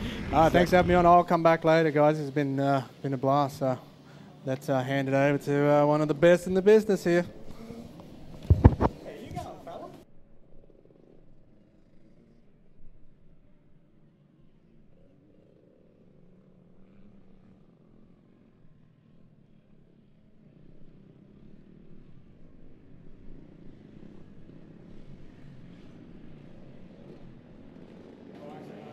How good's Matty Liam? Just good, isn't he? Epic. It's very, very good. Been around it's not his first rodeo. Hey, what a battle this is between Marcus and Bjorn. Killer, isn't it? The pit stop played a major role in the way this race looks right now. That strategy is so important. We're talking to Brett about all of that and what it takes to be absolutely on the pin and be able to still have some body left. So to regather yourself a little bit in the pit stop and fuel again, know exactly what the bike needs and what the body needs to get both in sync. And that's what we're seeing right now from Bjorn Cardenas. He stretched that lead the lap prior and then it got dragged right back to that nearly 3 second gap with Marcus Nowlin. So now that pit stop that we obviously saw Marcus take, the lap just gone. So that'll really set us up for how this looks. Both of them should have pitted at least once by the next time they come past, and we'll have a really clear look at how this race actually looks. Fairway back to that third and fourth position with Harry Gilbertson, Cam Shaw, Dylan McDonald, Drew Kremer, Ollie Gear, then Bo Tripconey, back to Jackson Rossi and Josh Whitehorn. That is your top 10 right now. We have about 2.5 laps left to go, might even be less than that. And this battle for the lead is an absolute beauty. These drone shots have really helped us to get more on top of the bike. I've just shown Milne just then how good our coverage is when it comes to just getting onto the bike and getting behind the bars, in the pits and out onto the track in the wider sense. It's changed a lot since Daniel won the race in 2021. Our coverage is just so much more in your face. I was just talking before really quickly, Edmund Milicevic just walked by to go up and check out the action. Gussie Reardon came by as well. He was all eyes forward, like already in the zone. Some people have a different way of reacting. Milne's pretty cruisy and laid back, but Gus was very much, he had the angry eyes on. Yeah, intensity, isn't it? You see a very different part of riders on a weekend like this. You need to bring the A game. If you've got any chance of meeting the results that you expect of yourself, it has to be perfect. Can't miss the fuel jug. It's like, come in here, mate. So here we go. Going to bring the team in, the 830. Bit of plumbers, just to kick things off and keep it real. A little bit of a gel here, just real quick to get some energy up. We've got about 2.5 laps to go. Just trying to check that number on the 830. No one will tell you just how bad those gels taste either. No matter how much they try and sell you that they taste good, they just do not. Doesn't matter what flavour you think you're having or how good the brand tell you they are. I don't think there's a good tasting gel out there. I think it's more about be rattling around with that for the next couple of laps. It's more about the hit. I think really it's just that hit you want, isn't it? Wow, what a huge, huge field. This could be our lead up. You can just see by the body language, sitting back on it, absolutely pinned. Major rooster tail action here. This might be around our leading situation. This could be Bjorn. Well, this is exciting ahead of him. Ryder up on the... Yeah, Ryder up on the bars just ahead of him. It's going to be pretty tight heading in, so we'll try and get the shots of whether this is Cardenas or Nowland or indeed anyone else in our top few runners. Either way, it's try a good and battle. track down. Gosh, narrow through there, isn't it? Really rutted out. Of course, the big wheels borrow bits and pieces of the track from the small wheel action from before, so there's parts where the racetrack is even more heavily populated over the last couple of hours. And there's parts that are just been affected just by big wheel. So not quite just 2 laps to go.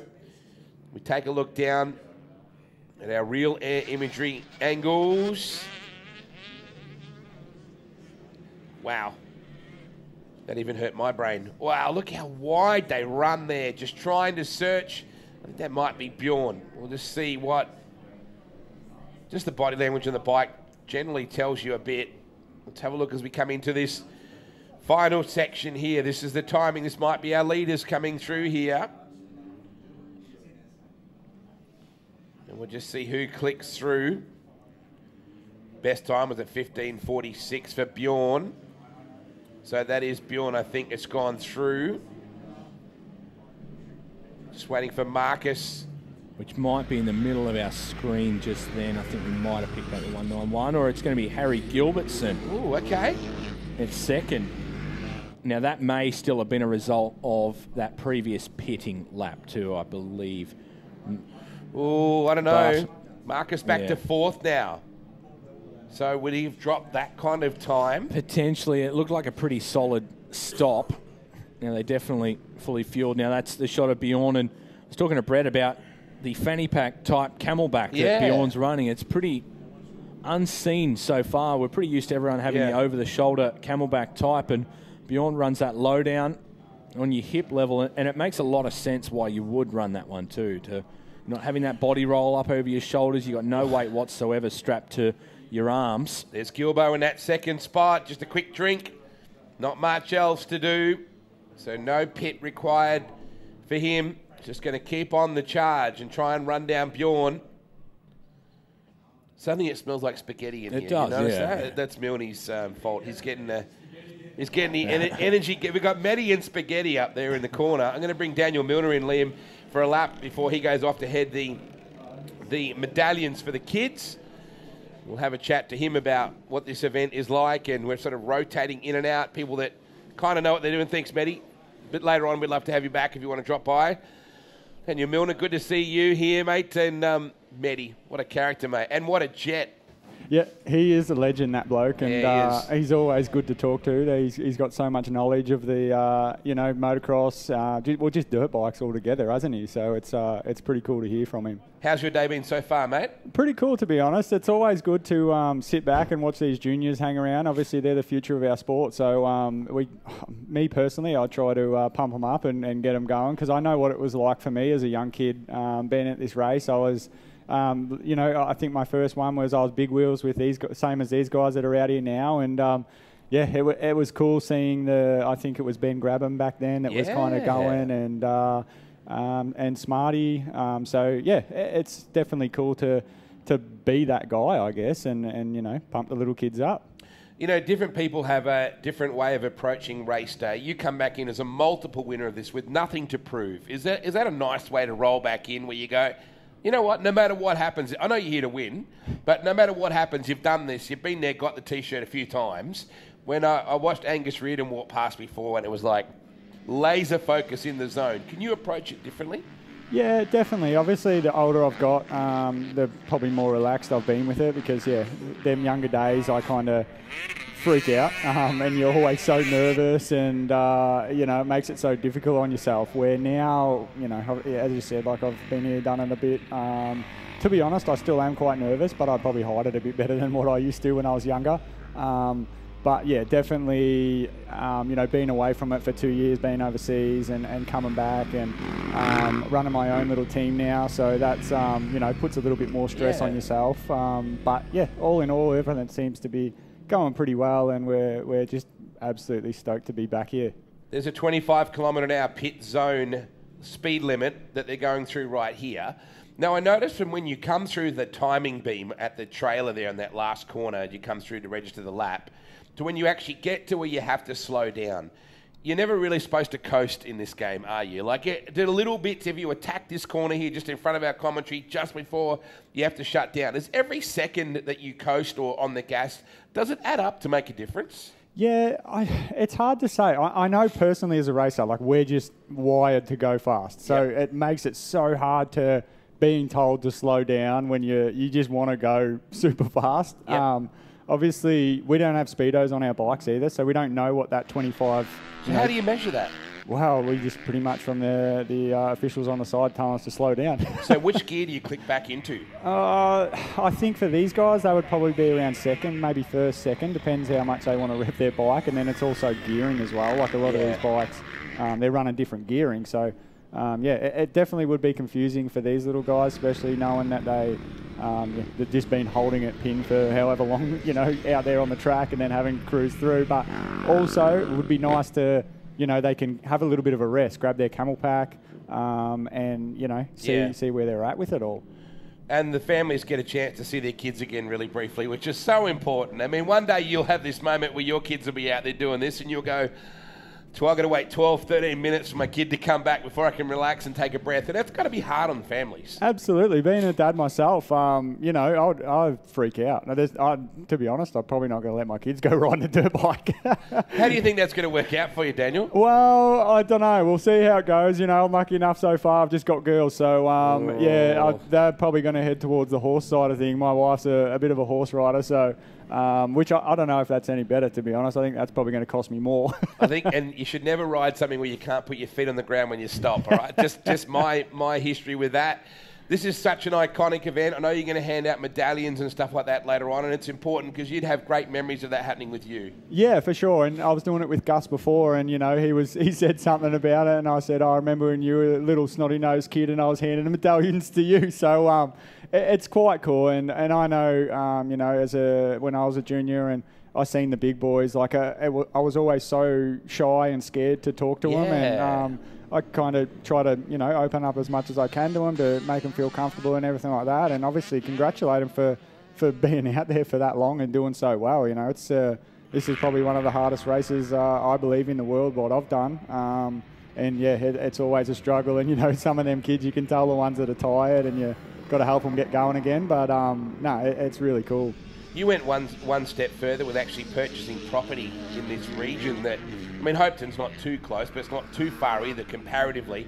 Is that just because the conditions were similar? Like you wanted to ride and be around these kind of conditions? Yeah, for sure. Like every time I came up here testing and getting ready for this race, I never seemed to find a track that's similar to the senior racetrack. So there was an opportunity where there was a bit of property that backed onto the Whipperfield National Park, and it was 800 acres. And Jolsey from Choice Suspension, he was super keen as well, obviously, to do testing and everything there. And we ended up getting that. And honestly, I went there with a dozer and pushed in a track pretty as similar as I could have got it to the Hatter track. Really? Yeah, it was. I literally got Google Maps out, everything, studied it, and even rode around and found the right dunes and everything like that. And everyone that's been there. You've got it bad, Milner. You know that, right? You've got it bad. Well, it's one of them things. That's what this race means to us. And me and Chucky always had a good rivalry here back in the years. So I always kind of trying to get that upper hand on people, I guess. And we've been there the last couple of months, getting ready for this year's event. So just really getting back to the high speed stuff and get the bike set up to where we feel comfortable. It's been 3 years since we've had you here. Why are you back? I'm glad you're back. Is it just that the window has finally opened up where you can do this? To be honest, when I, was negotiating for this year's deal, it was definitely pretty much the first thing on the card was Hatter. It always, no matter what, I was overseas watching it last year, and you're watching it the whole time, and you just and you're getting a bit of, the FOMOs. Absolutely, and I feel for Maso Simmons right now. He poor bugger. He was riding strong. As soon as he got back from America, he came up to Hopeton with us, and he was looking really good on the bike. And obviously a small mistake which happens in our sport is it can be quite costly. So You know, if he's back home sitting on the couch resting up now, and you know, it would have been cool to have him here and race with him. I have a lot of respect for that kid, and I've tried to help him along the way. So it's quite disappointing, but you know, as I said, it's the bad side of our sport. I was watching Emma Milicevic and Angus and those kind of guys. I just saw Kenny Armstead just walk by as well. Everybody walks up and grabs a piece of a spectator perspective of the track. You can't do too much of it. Do you do it, and where do you go, and what are you getting from that? Can you really sample conditions at all? It's difficult. I know that I do try to go have a look at the first few corners just to see what the track's kind of forming up like. But yeah, as I said, like it is very difficult to know what it's going to be like out the back. You know, there could be one section where the corner's blown out and you don't realise until you're on it, trying to cut up it and stuff like that. I know previous years that I've just gone out just before the top 10 shootout and tried to work out where it was. You know, where the lines are blown out and stuff like that. This year, it's going to be a little bit different. I'm prologuing a fair way back, so it's going to be quite hard to get into that top 10 shootout. Which obviously that's my goal, to get in there. We're going to do everything we can to get in there and kind of see what happens from there. It's such a great concept. The format is so different. It's very alien to people outside the desert racing world and this kind of competition, but for you it makes perfect sense. It's a beauty in it, isn't it? Yeah, absolutely. And like you said, we spoke about it the other day, was like how unique this race is, and no one gets to ride the track, the racetrack over, you know, the other side of the road, you know, before the event, where, you know, the last couple of years being over racing the World GPs, whatever country you're in, they kind of go and ride the track before it, and they learn it, the you know, whatever native country it's in. So, yeah, to have that, knowing that everyone's on the same level, same playing field, we just need to go out and go do our job. At what point do you have to tune out from all this outside noise today? And do you like to get away from it all and sort of just put the helmet on early and get away from the noise, or are you kind of happy just to be as open as you can and be distracted? Yeah, honestly, it never really gets to me. I'm I guess in the racing side of things, you'd say pretty headstrong with all this stuff. I kind of just go out, do my thing. I know a lot of people get quite emotional on social media and all that kind of stuff, which I think it can mess with a lot of people's heads, where, for me, I just go and do my own thing. I just feel comfortable going riding. Obviously, I don't put the headphones on and listen to pump up music or anything like that. You're not that guy? No, definitely not that guy. Not going to have some Morgan Wallen today or anything? What is on your Spotify, by the way? Are you a music guy? Not really. To be honest, my Spotify right now is full of the kids' songs. The dad life. Yeah, so don't go stalking my Spotify thinking you're going to get some good tunes, because it's just I can't even remember the kids' songs, but yeah. So it's Bluey and Paw Patrol. There is Bluey on there, yes. What's happened to you, Bill? You used to be a BADA 55. Now you're one of us. You're just a normal. You're immortal. Yeah, I'm just a dad now. So I mean, it's the worrying part too. You know, I feel that it's kind of at my tail end of my career, I believe. Okay. I'm still got the hunger for it, but it's not like I remember years ago. You know, I would do or die pretty much. Where now, you know, there's more away from racing for me. Obviously, I've been quite lucky and achieved some really good stuff over my career, and we've put a lot of work into doing that. And there's definitely once I retire, it's not like I'm going to step away from the sport altogether. I want to have something to do with it. You know, I've been doing it as a living for the last 14 years. So, I definitely want to be involved with the races, be involved with maybe, running my own team and bringing the young people up. But, when that time comes, and if we can, be able to do that with a manufacturer, then we'll definitely try. Daniel, motocross, it's a very much... there's always bikes around you. There's a much more intense environment. Whereas situation, this is a good example of what we're looking at right here. You can ride by yourself for almost 45 minutes and never really see anybody else. The race is always against yourself. Yeah, definitely. Yeah, I think here, as we're seeing on screen now, like the boys, there's two going at it there, and old mate's kind of he's just doing his own pace and getting through it. So that's horrible, by the way. When you're out there and you think you're going, you don't know this experience. Us C-grade hackers, we do. You think you're going well, and then someone just rips by you like you're tied to a tree. But did you talk to yourself? Are you out there sort of mentally talking to yourself? Yeah, it's funny. Like if I had a mic in my helmet, it would be quite funny, because sometimes I literally go off singing to myself. Sometimes I get a bit angry if I come together or something happens, and I might yell and scream a little bit. But yeah, I mean, it definitely would be quite interesting to have a mic in the helmet. That's an interesting idea. We might have to think about that for the future. That could be next year's one. I think you're right. We need and Meddy's going to ride next year. He reckons he's going to ride in this event. So I'm always excited to see crossover. We had Todd Waters come and do that, last year, and then go and ride the Manjimup 15,000. So I'm hoping we see, mate. You're a tremendous ambassador for our sport, mate. I really mean that. The way you speak, the way you present, the way you're mindful of the juniors. And obviously you're a very proud dad and husband and an important part of the Australian motorsport culture. So thank you so much for coming back to ride this. Thank you for having me. As I said, I'm so excited to be here and looking forward to everything, no matter what result we get. We're just absolutely stoked to be here and get to catch up with everyone and do what we love. I've successfully made your spaghetti cold. Sorry, mate, there's a little bit left. No, that's fair. I probably need to stop eating. I'll weigh the bike down. Dan, it's always good to see you, mate. Good luck. Perfect. Thank you very much. What a jet. What an absolute jet that guy is. So we've gone from Brett Metcalf, Daniel Milner, and back to Liam Ornger. Well, I know, right? The on-air talent, always good to see him. What a star. What a wonderful champion, no doubt about it. It's so good to have him back. You worded that lovely, by the way.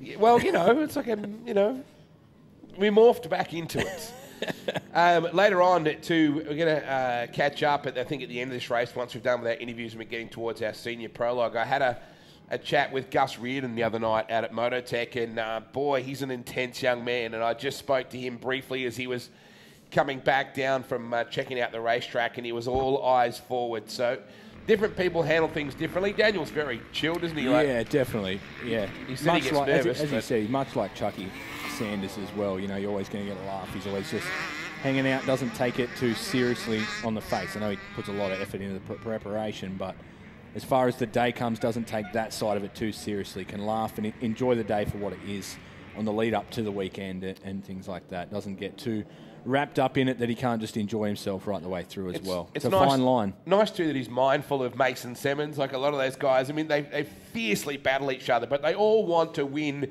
in the best possible field. Yeah. Like nobody wants to win with 2 or 3 riders that are injured or not in the event. So Mason, I'm not sure if you're tuned in at the moment, mate, but we certainly wish you were here. We know that Big Jack wishes you were here. Big Jack, I'd love that. He's got a lot of fans out here as Mason Simmons. So disappointing we don't get to see him this year, but I hope he's tuned in and watching the action. We're getting close to the last lap and very interested to see what's going on with that margin between Bjorn and Harry Gilbertson, because Marcus is now back in 4th after running 2nd for a lot of that early part of this race. Yeah, there's so much to play out in this last pit stop in particular. That really took a vital toll on that race lead, and now that you even things up and everyone should have pitted at the roughly same amount of times. They pitted different laps, but the same amount of times. So this should really start to sort that out as they approach the timing stripe for the last few times.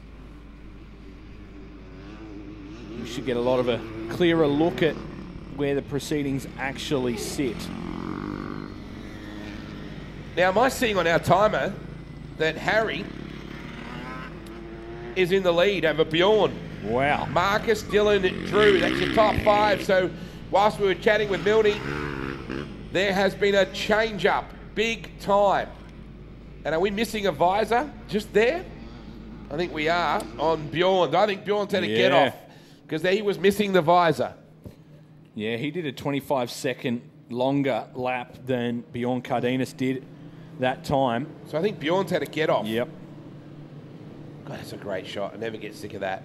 But I definitely saw Bjorn was missing the visor on his helmet, which implies that he's had to get off. So business end, last lap. Can he claw his way back into this? This is enormous now, isn't it? If he doesn't have anything wrong with that bike, if he's able to have just gone down, headbutted some trees or something, usually from a lot of them, that's what will happen when they lose the visor. If the bike's still okay, they've done the coat hanger on a tree and cut a corner a little bit too tight, so hopefully the bike is still A-okay and we could be on for one hell of a race.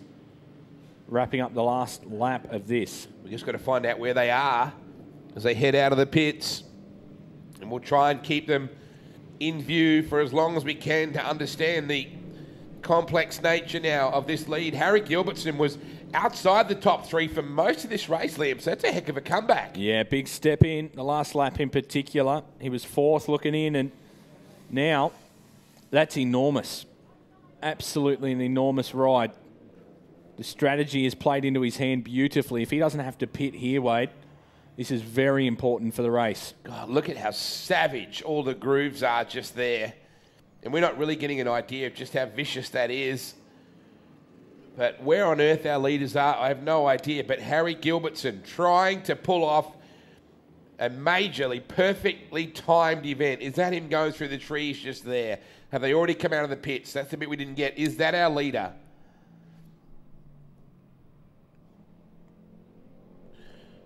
We're just trying to work out, is that Harry?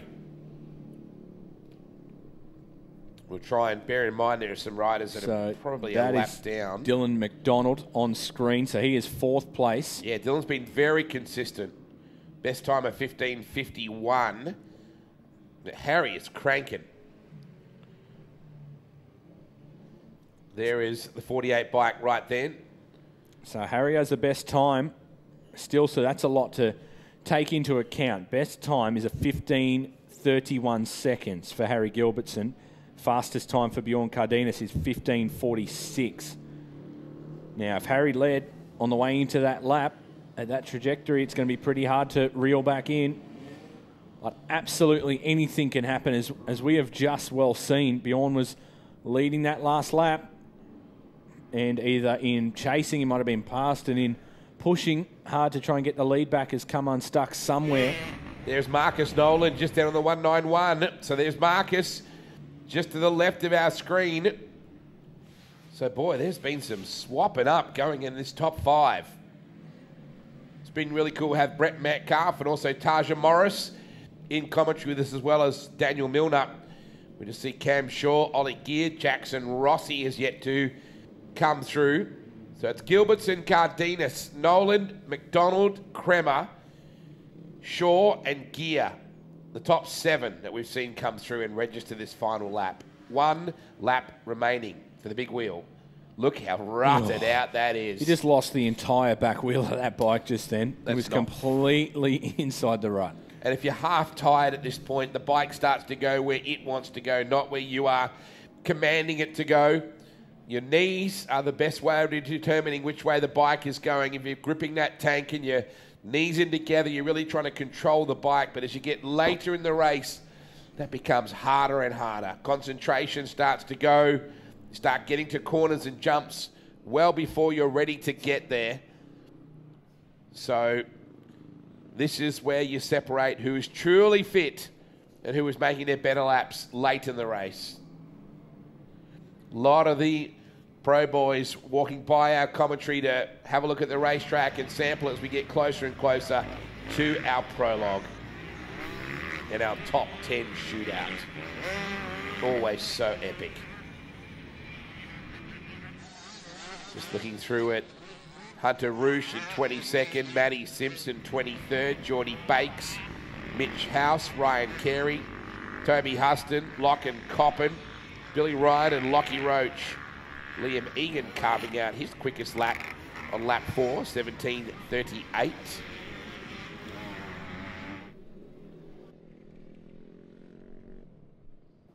In the pits is the 196, Hambo. Fires back out, 25 kilometres an hour. Interesting to hear too what Milne was saying about it's hard to actually measure that. Yeah, exactly. There's a couple of sad faces popping up on the speed limiter there. Oh, yeah. Up in that top right-hand corner, Liam, is where you're talking about. Is it the green box you just see there? Like the roadworks we're used to seeing in the middle of the night, and you get the unhappy face. Well, you're just going to deal with that. But here, I'd say there's greater consequences. Yeah, absolutely. Oscar Harris is 11th. Jet Avard is 12th. Bo Tripconi in 13th. Harry McDonald in 15th. Caden Wrangle's actually up to 14th. Xavier Moore in 16th. Nate Munro, Mason Phillips, Mitch Ford, and Bryce Wilds. That is your top 10. It'd be really remarkable to see the full breakdown on Race Monitor and the timing just some of the trajectory of some of the riders that have come from deep, because it's so hard to keep track of during the race of how far up they've travelled. It is really tough to work out.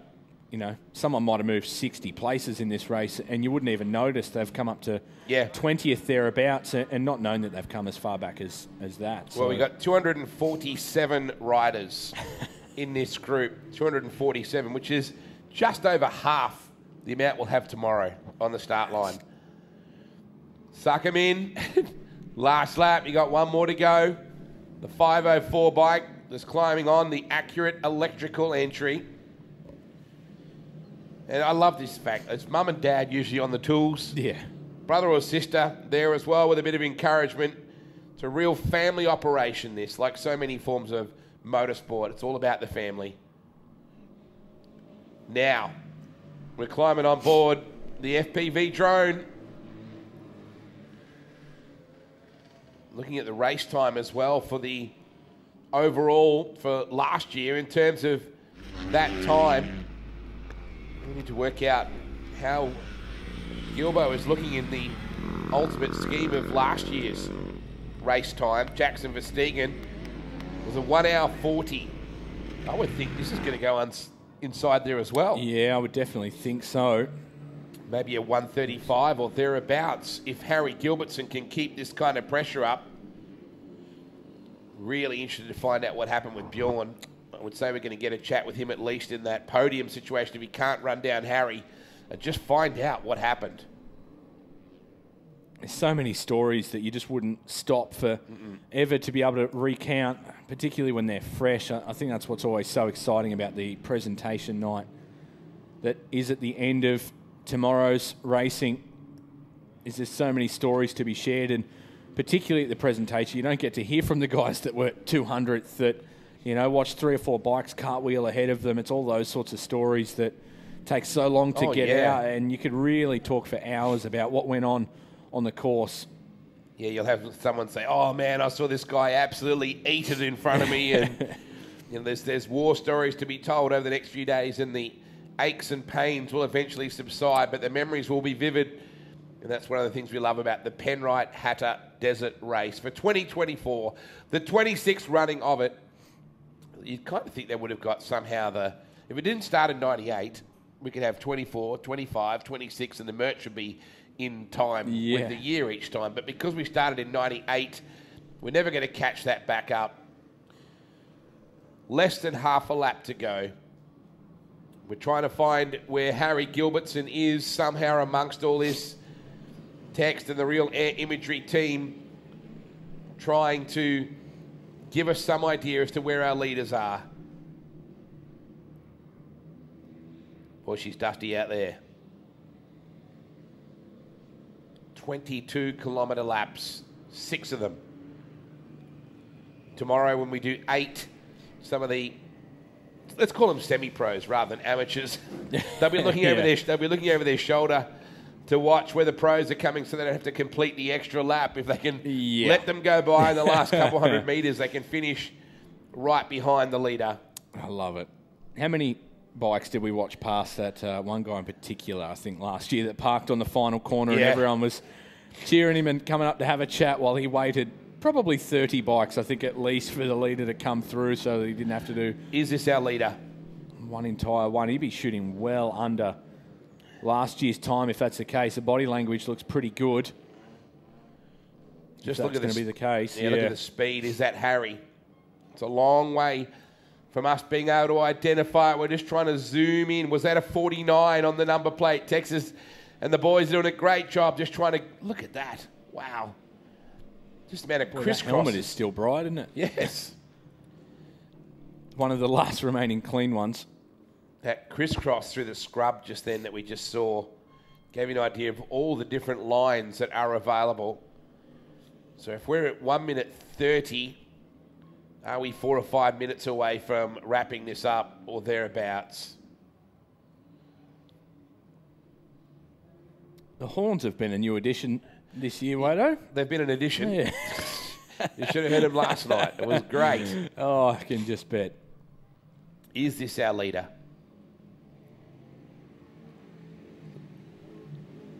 Is that intent? Not sure that that's the intensity, or is it Harry, Bjorn, Marcus, Dylan, Drew, Cameron, Ollie, Jackson, Josh, and Ashton Hansen now up into the top 10. Nice ride from Ashton Hansen. About 5 minutes 42. So about 5.5 minutes separating the top 10. That's remarkable. Yeah, it is. Just gives you an idea, though, doesn't it, of just how incredibly complex this race is and how many different skill levels and fitness levels and all that sort of stuff come into it. Plenty of people getting out to enjoy. Look at the crowd just there. That's a massive part of the crowd just down there. So you can see that Tex is just trying to pick them off and try and find our leader for us.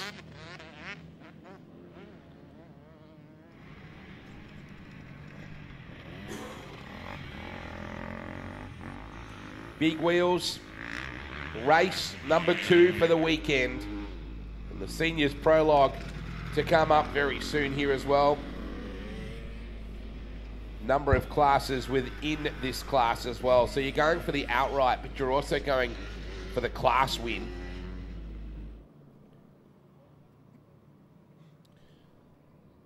So the most recent lap times I think we've seen have been around the 15-minute mark, 15:46, 16 now. Yeah, 16:30 Harry Gilbertson last time around. Bjorn was 16:59. So anywhere in the 16 to 17 minute mark we should be predicting. And to just how far under last year's times we can shoot. The track has been absolutely perfect. I don't think there's any real differences from seasons gone that would have knocked that time off other than just conditions. It looks in particular looks knocked perfect some off to of you it. and I, Liam. Yeah, no, yeah, well. You notice too that the bike retrieval units that are getting around the course as well, it's another thing that's just massive. Sweeper riders off to the right. There's always people. Oh, someone's come down. And just off to the right, sitting up. And isn't getting up in a hurry. No, but at least was up on, like at least up. Yes. Like not standing, No. but at least you could see was conscious of what was going on just there. But that's one thing I love about this. There's the bike retrieval crew, there's the medical team, there's the sweepers. Someone is always watching. For such a vast area to race, there's always people around keeping an eye out for your welfare. Yeah, you're never too far from home at any point on this circuit. It's so easy to have a swap there. Oh, my gosh. None of those ruts are pointing in the right direction. Back in the day when Johnny Contract would ride a Bull Taco, the suspension was a lot more fierce than that. He remembers like when the KX first started. It's the 50th anniversary of the KX model, and Stell did a great job with presenting the Empire. They've done the old throwback colour scheme to the KX bikes with a splash of pink through the graphics, and it's incredible. It's a really cool throwback. I'm really hoping that they'll do a bit more of that in the years ahead with the throwback ideas. Yeah, I think with everything else going that way, with vintage clothing and car designs, wow. I think we're only too close before that is the case, that many of the other brands will be going to those throwback type things. I think Suzuki have had some of the coolest throwbacks in years gone too. So far this could be our lead up right here. Harry, Bjorn, Marcus, Dylan McDonald and Drew Cremmy are top 5, but we think Harry might be somewhere near our camera angle at the moment.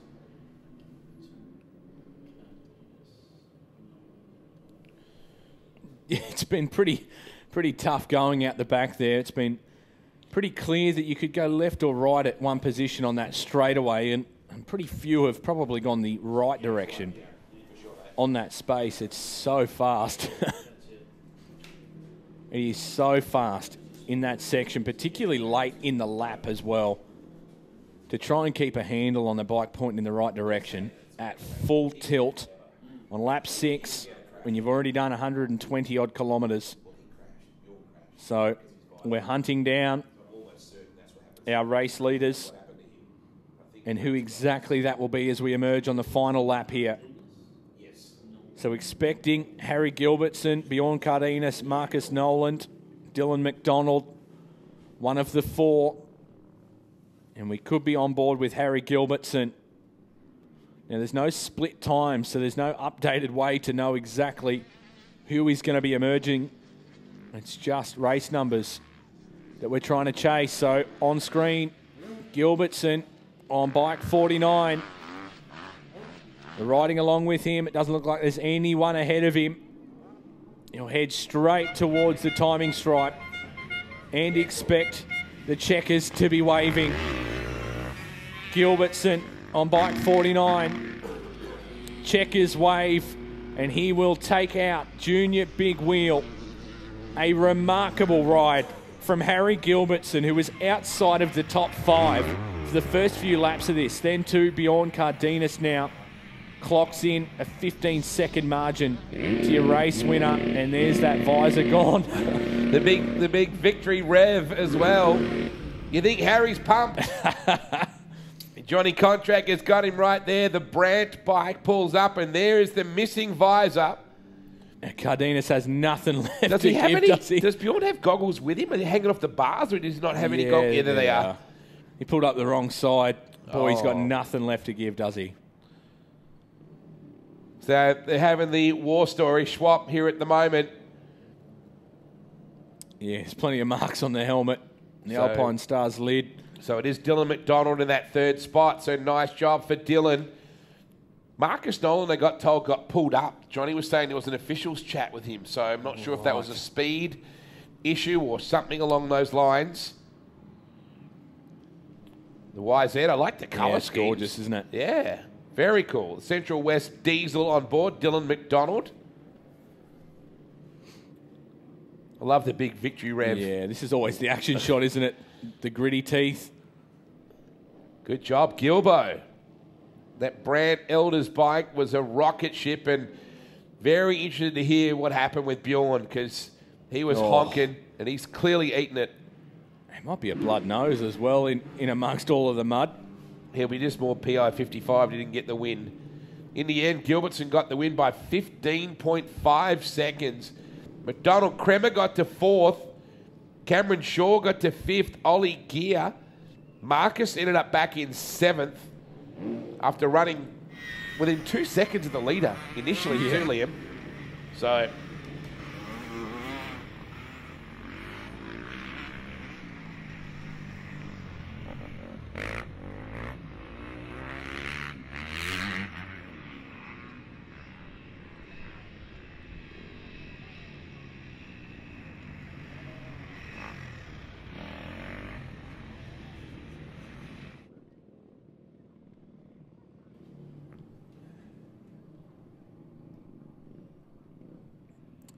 A cool shot of Bjorn Cardenas, and now that wasn't just dirt all over his face either. That has been a rather large get off. bit of claret as well. Yeah.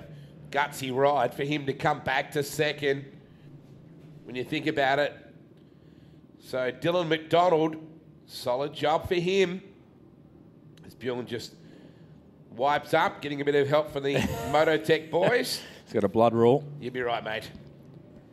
So what a ride for Harry Gilbertson. The opportunist. He'll take the win from Bjorn Cardenas, Dylan McDonald, Drew Kremer, Cam Shaw, Ollie Gear, Marcus Nolan. We're still waiting for Jackson Rossi to come through. Wow, you don't realise. Yeah, you don't get a perception No. at all of the I didn't realise the how incline much change there. That dropped right down. It was like a ski ramp. Wow. First time we've seen From that. a while back, you don't pick that up at all. That's the first time we've seen that part of the course, you know, from a drone perspective. So yeah, that was very cool. Very soon, Johnny Contract will talk to our top 3 and find out what went wrong, what happened to Bjorn.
Wow, we just saw Jackson Rossi just pull up then, back in 8th position, 4 minutes 30. So back to 15 seconds to Bjorn, 42 seconds back to Dylan. Drew Kremer just inside, a minute behind then, and back to Cam Shaw. But that's what you want to park the bike in front of, that banner right there. Back to the merch tent up in the food area. Transponders need to go back to the merch tent up in the food area, please. Thank you.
Still waiting on our riders to come back through to finish off as we take a look back at Gilbo.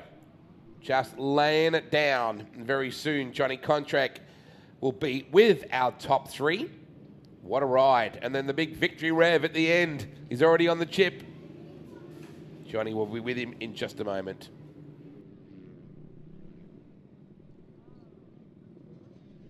Thank you very much, guys. Well, we're down here at the Penrite. Look at this, the Penrite presentations tent. And I'm sitting here with Dylan McDonald. Hey, Dill, great days racing out there, mate.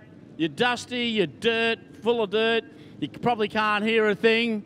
I'm yelling. That's probably the only way you're hearing me. But, mate, what an amazing day out there for you today. Yeah, thank you. I just can't hear a thing now, yeah.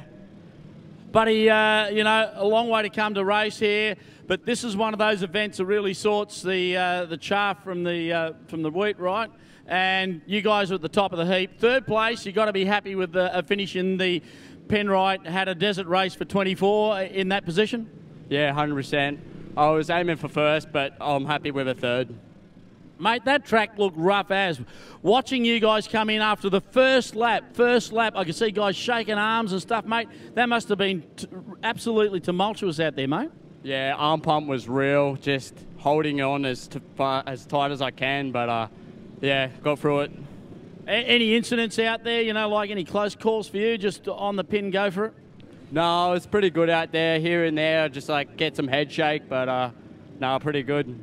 And there's obviously a crew of people behind you this weekend that looked after you? Yeah, my mum and dad, Fudge for helping me out there, and everyone who else has supported me, and yeah, McDonald Racing. Good on you, buddy. Number 3 today in class. Well done. Put your hands together for Dylan McDonald, ladies and gents.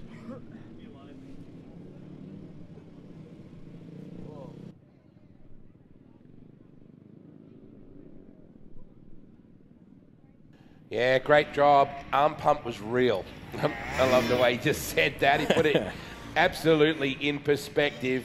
Great job for him. I really am intrigued to find out what happened with Bjorn, because he was the form guide.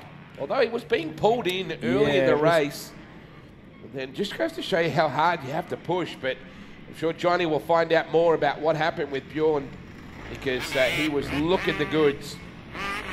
I reckon our winners interview is going to be quite colourful based on the old Vicky Rev before. Yeah, I would think so. I think the energy will still be running pretty high. The adrenaline will be still coursing through him. There's no doubt about that, as we'll get Bjorn into the hot seat in the Penrite, proudly Australian owned and trusted since 1926, down in the interview tent. And get ready to have a chat with Johnny Contract in a couple of moments' time, as the rest of our riders from the junior big wheel division and all of the individual class winners are confirmed. They continue to stream in past the finish line here, just near us, and I think we are all but ready to head down. We're down here now in the Penrite presentation tent with number 2 for the class today. Please make him welcome Bjorn Cardenas. Hey Bjorn, good day's racing for you. Finishing second, that's got to be a great thing. Obviously you were leading for a little while, but you had a couple of incidents out there, one in particular. Yeah, I had a pretty big stack in that second last lap where I collided with another rider and put me back a fair bit.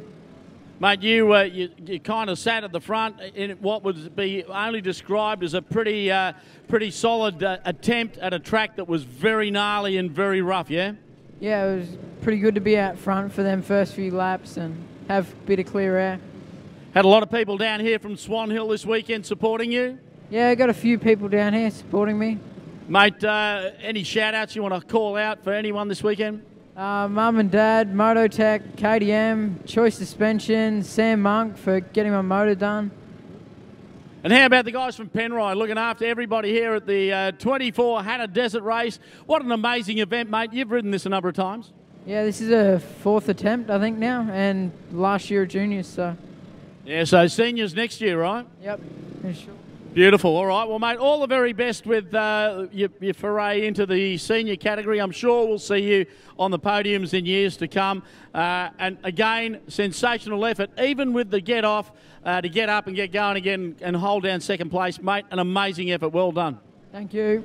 Good on you. Ladies and gents, Bjorn Cardenas, who did an amazing job today, picked it up and just put it all back together again, come home in second place. That is huge. Well done. Johnny just hearing from Bjorn Cardenas, second place, is well documented. He led a number of laps of that main event race for the junior big wheels and had a major lick.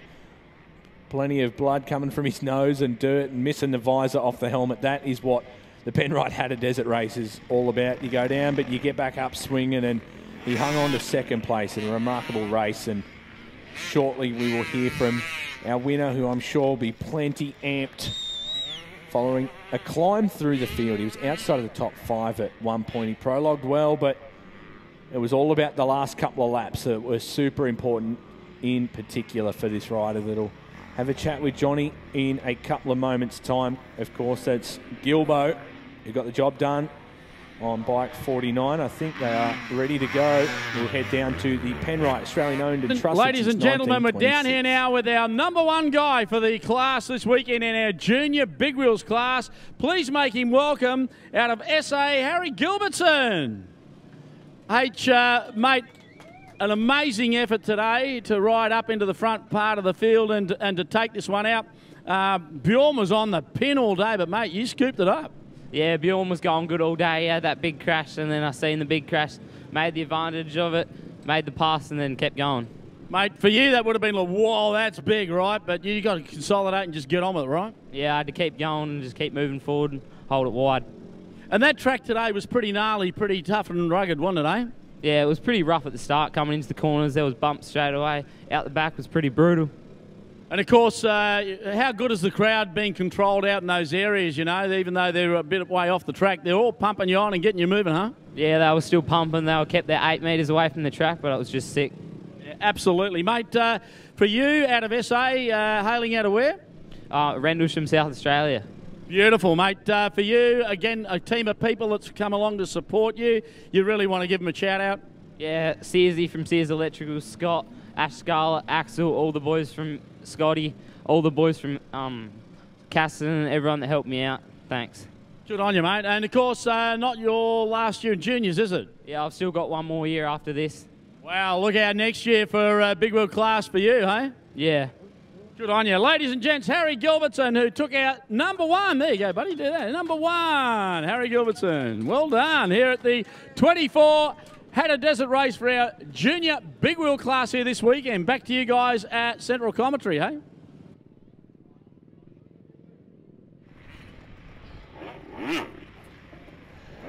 Quietly spoken off the bike and an absolute wild man on it. Gotta love that. Something about a camera and a microphone. Yeah, either quietens a few up or lights the fire. Either way. Makes them louder. So we're getting towards, look at the size of some of these people on big wheels. Crazy. We just had Chloe Barton's proud dad, John, just calling to see us real quick before Chloe goes out there and gets after it as well. So it was a big get-off. So Johnny will be out there in the moment with Senior Prologue coming up very soon. He just loves it, Johnny, doesn't he? Lives and breathes I know it. we say, Absolutely. I know we call Kenny Reid Mr. Hattah, but the Hattah with a hat bloke, he goes pretty good too. So we have a lot of people to catch up with. Harry Gilbertson, there's your winner from Bjorn Cardenas, Dylan McDonald, Drew Kremer, Cam Shaw, Ollie Gear, Marcus Nolan, Jackson Rossi, Jet Avard and Josh Whitehorn. Now, we spoke to a number of people the other night out at Mototech. One of those was Angus Reardon, Gus, back from the USA and really hoping for a big ride here this weekend. It's his sole purpose for coming back home, apart from just being home and around his family before he heads back to the States. Gus was very much in the zone even the other night when I caught up with him at Mototech, and wow, you have to think he's a very, very big chance for a win this weekend. Let's catch up with Gus Reardon. Plenty of orange and blue, Angus Reardon. It's good to have you back. Penrite Hattah Desert Race is something really special. As someone that's won it on juniors, what was special about that for you? Is that something you look back on in pride? Yeah, I always loved coming home and doing Hattah. Work out this year, my schedule in the US all worked well. And I grew up just across the river in Golgol, so you could say it was a home race as I was growing up, and I still call this place home. So you won small wheel and big wheel. Yep. What do you remember about that? It was pretty cool winning the big wheel on the 2-stroke. I was on a 150, so that was cool. I think I was the first one in a while to not be a 4-stroke. Yeah, right. What is the challenge of this place? You had an excellent result last year. Obviously, you want to win it this year. I'm going to just come out and say that's what your plan is. Yeah, it's super hard race physically and mentally. It's at 4 hours and the track gets absolutely destroyed. So just got to be strong mentally and physically and just ban it for the long run. So do Americans talk much about Hattah? Is there much sort of discussion about this world? Yeah, they always see videos with their accent and whatnot. They call it something funny. And then it's always Hattah and Fink they talk about the desert races. Yeah, absolutely. Prologue, how important is that to you? Very important. Nearly more important than the first lap of the race, you could say. Yeah, okay. The next day, across the road, there's a little bit of a chance of wet weather on Sunday. Yeah, hopefully it pushes back, but I'm used to the wet weather. Normally I'm racing with no goggles over there in the States.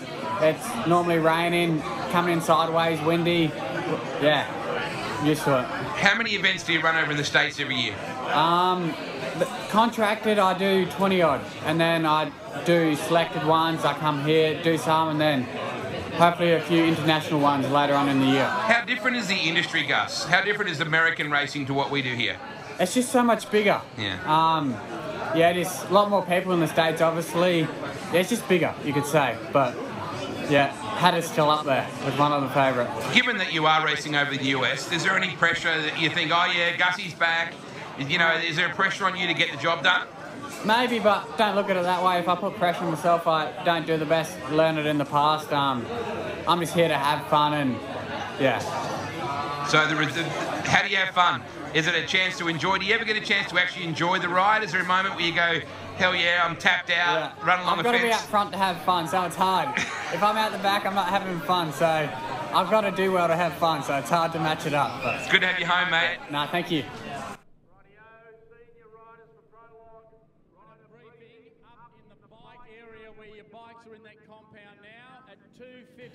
Here's a look back at some of our highlights from the big wheel race, and Harry Gilbertson got the job done. But I got to say, Bjorn, we all thought he was gone, Bjorn. No doubt. We were talking about the fanny pack early on, his low-down camelback, and all the while, those couple of guys were lurking. Harry Gilbertson in particular, Marcus Noland, there on screen in the 191. They were all absolutely coming after him before. A major get-off with 2 to go.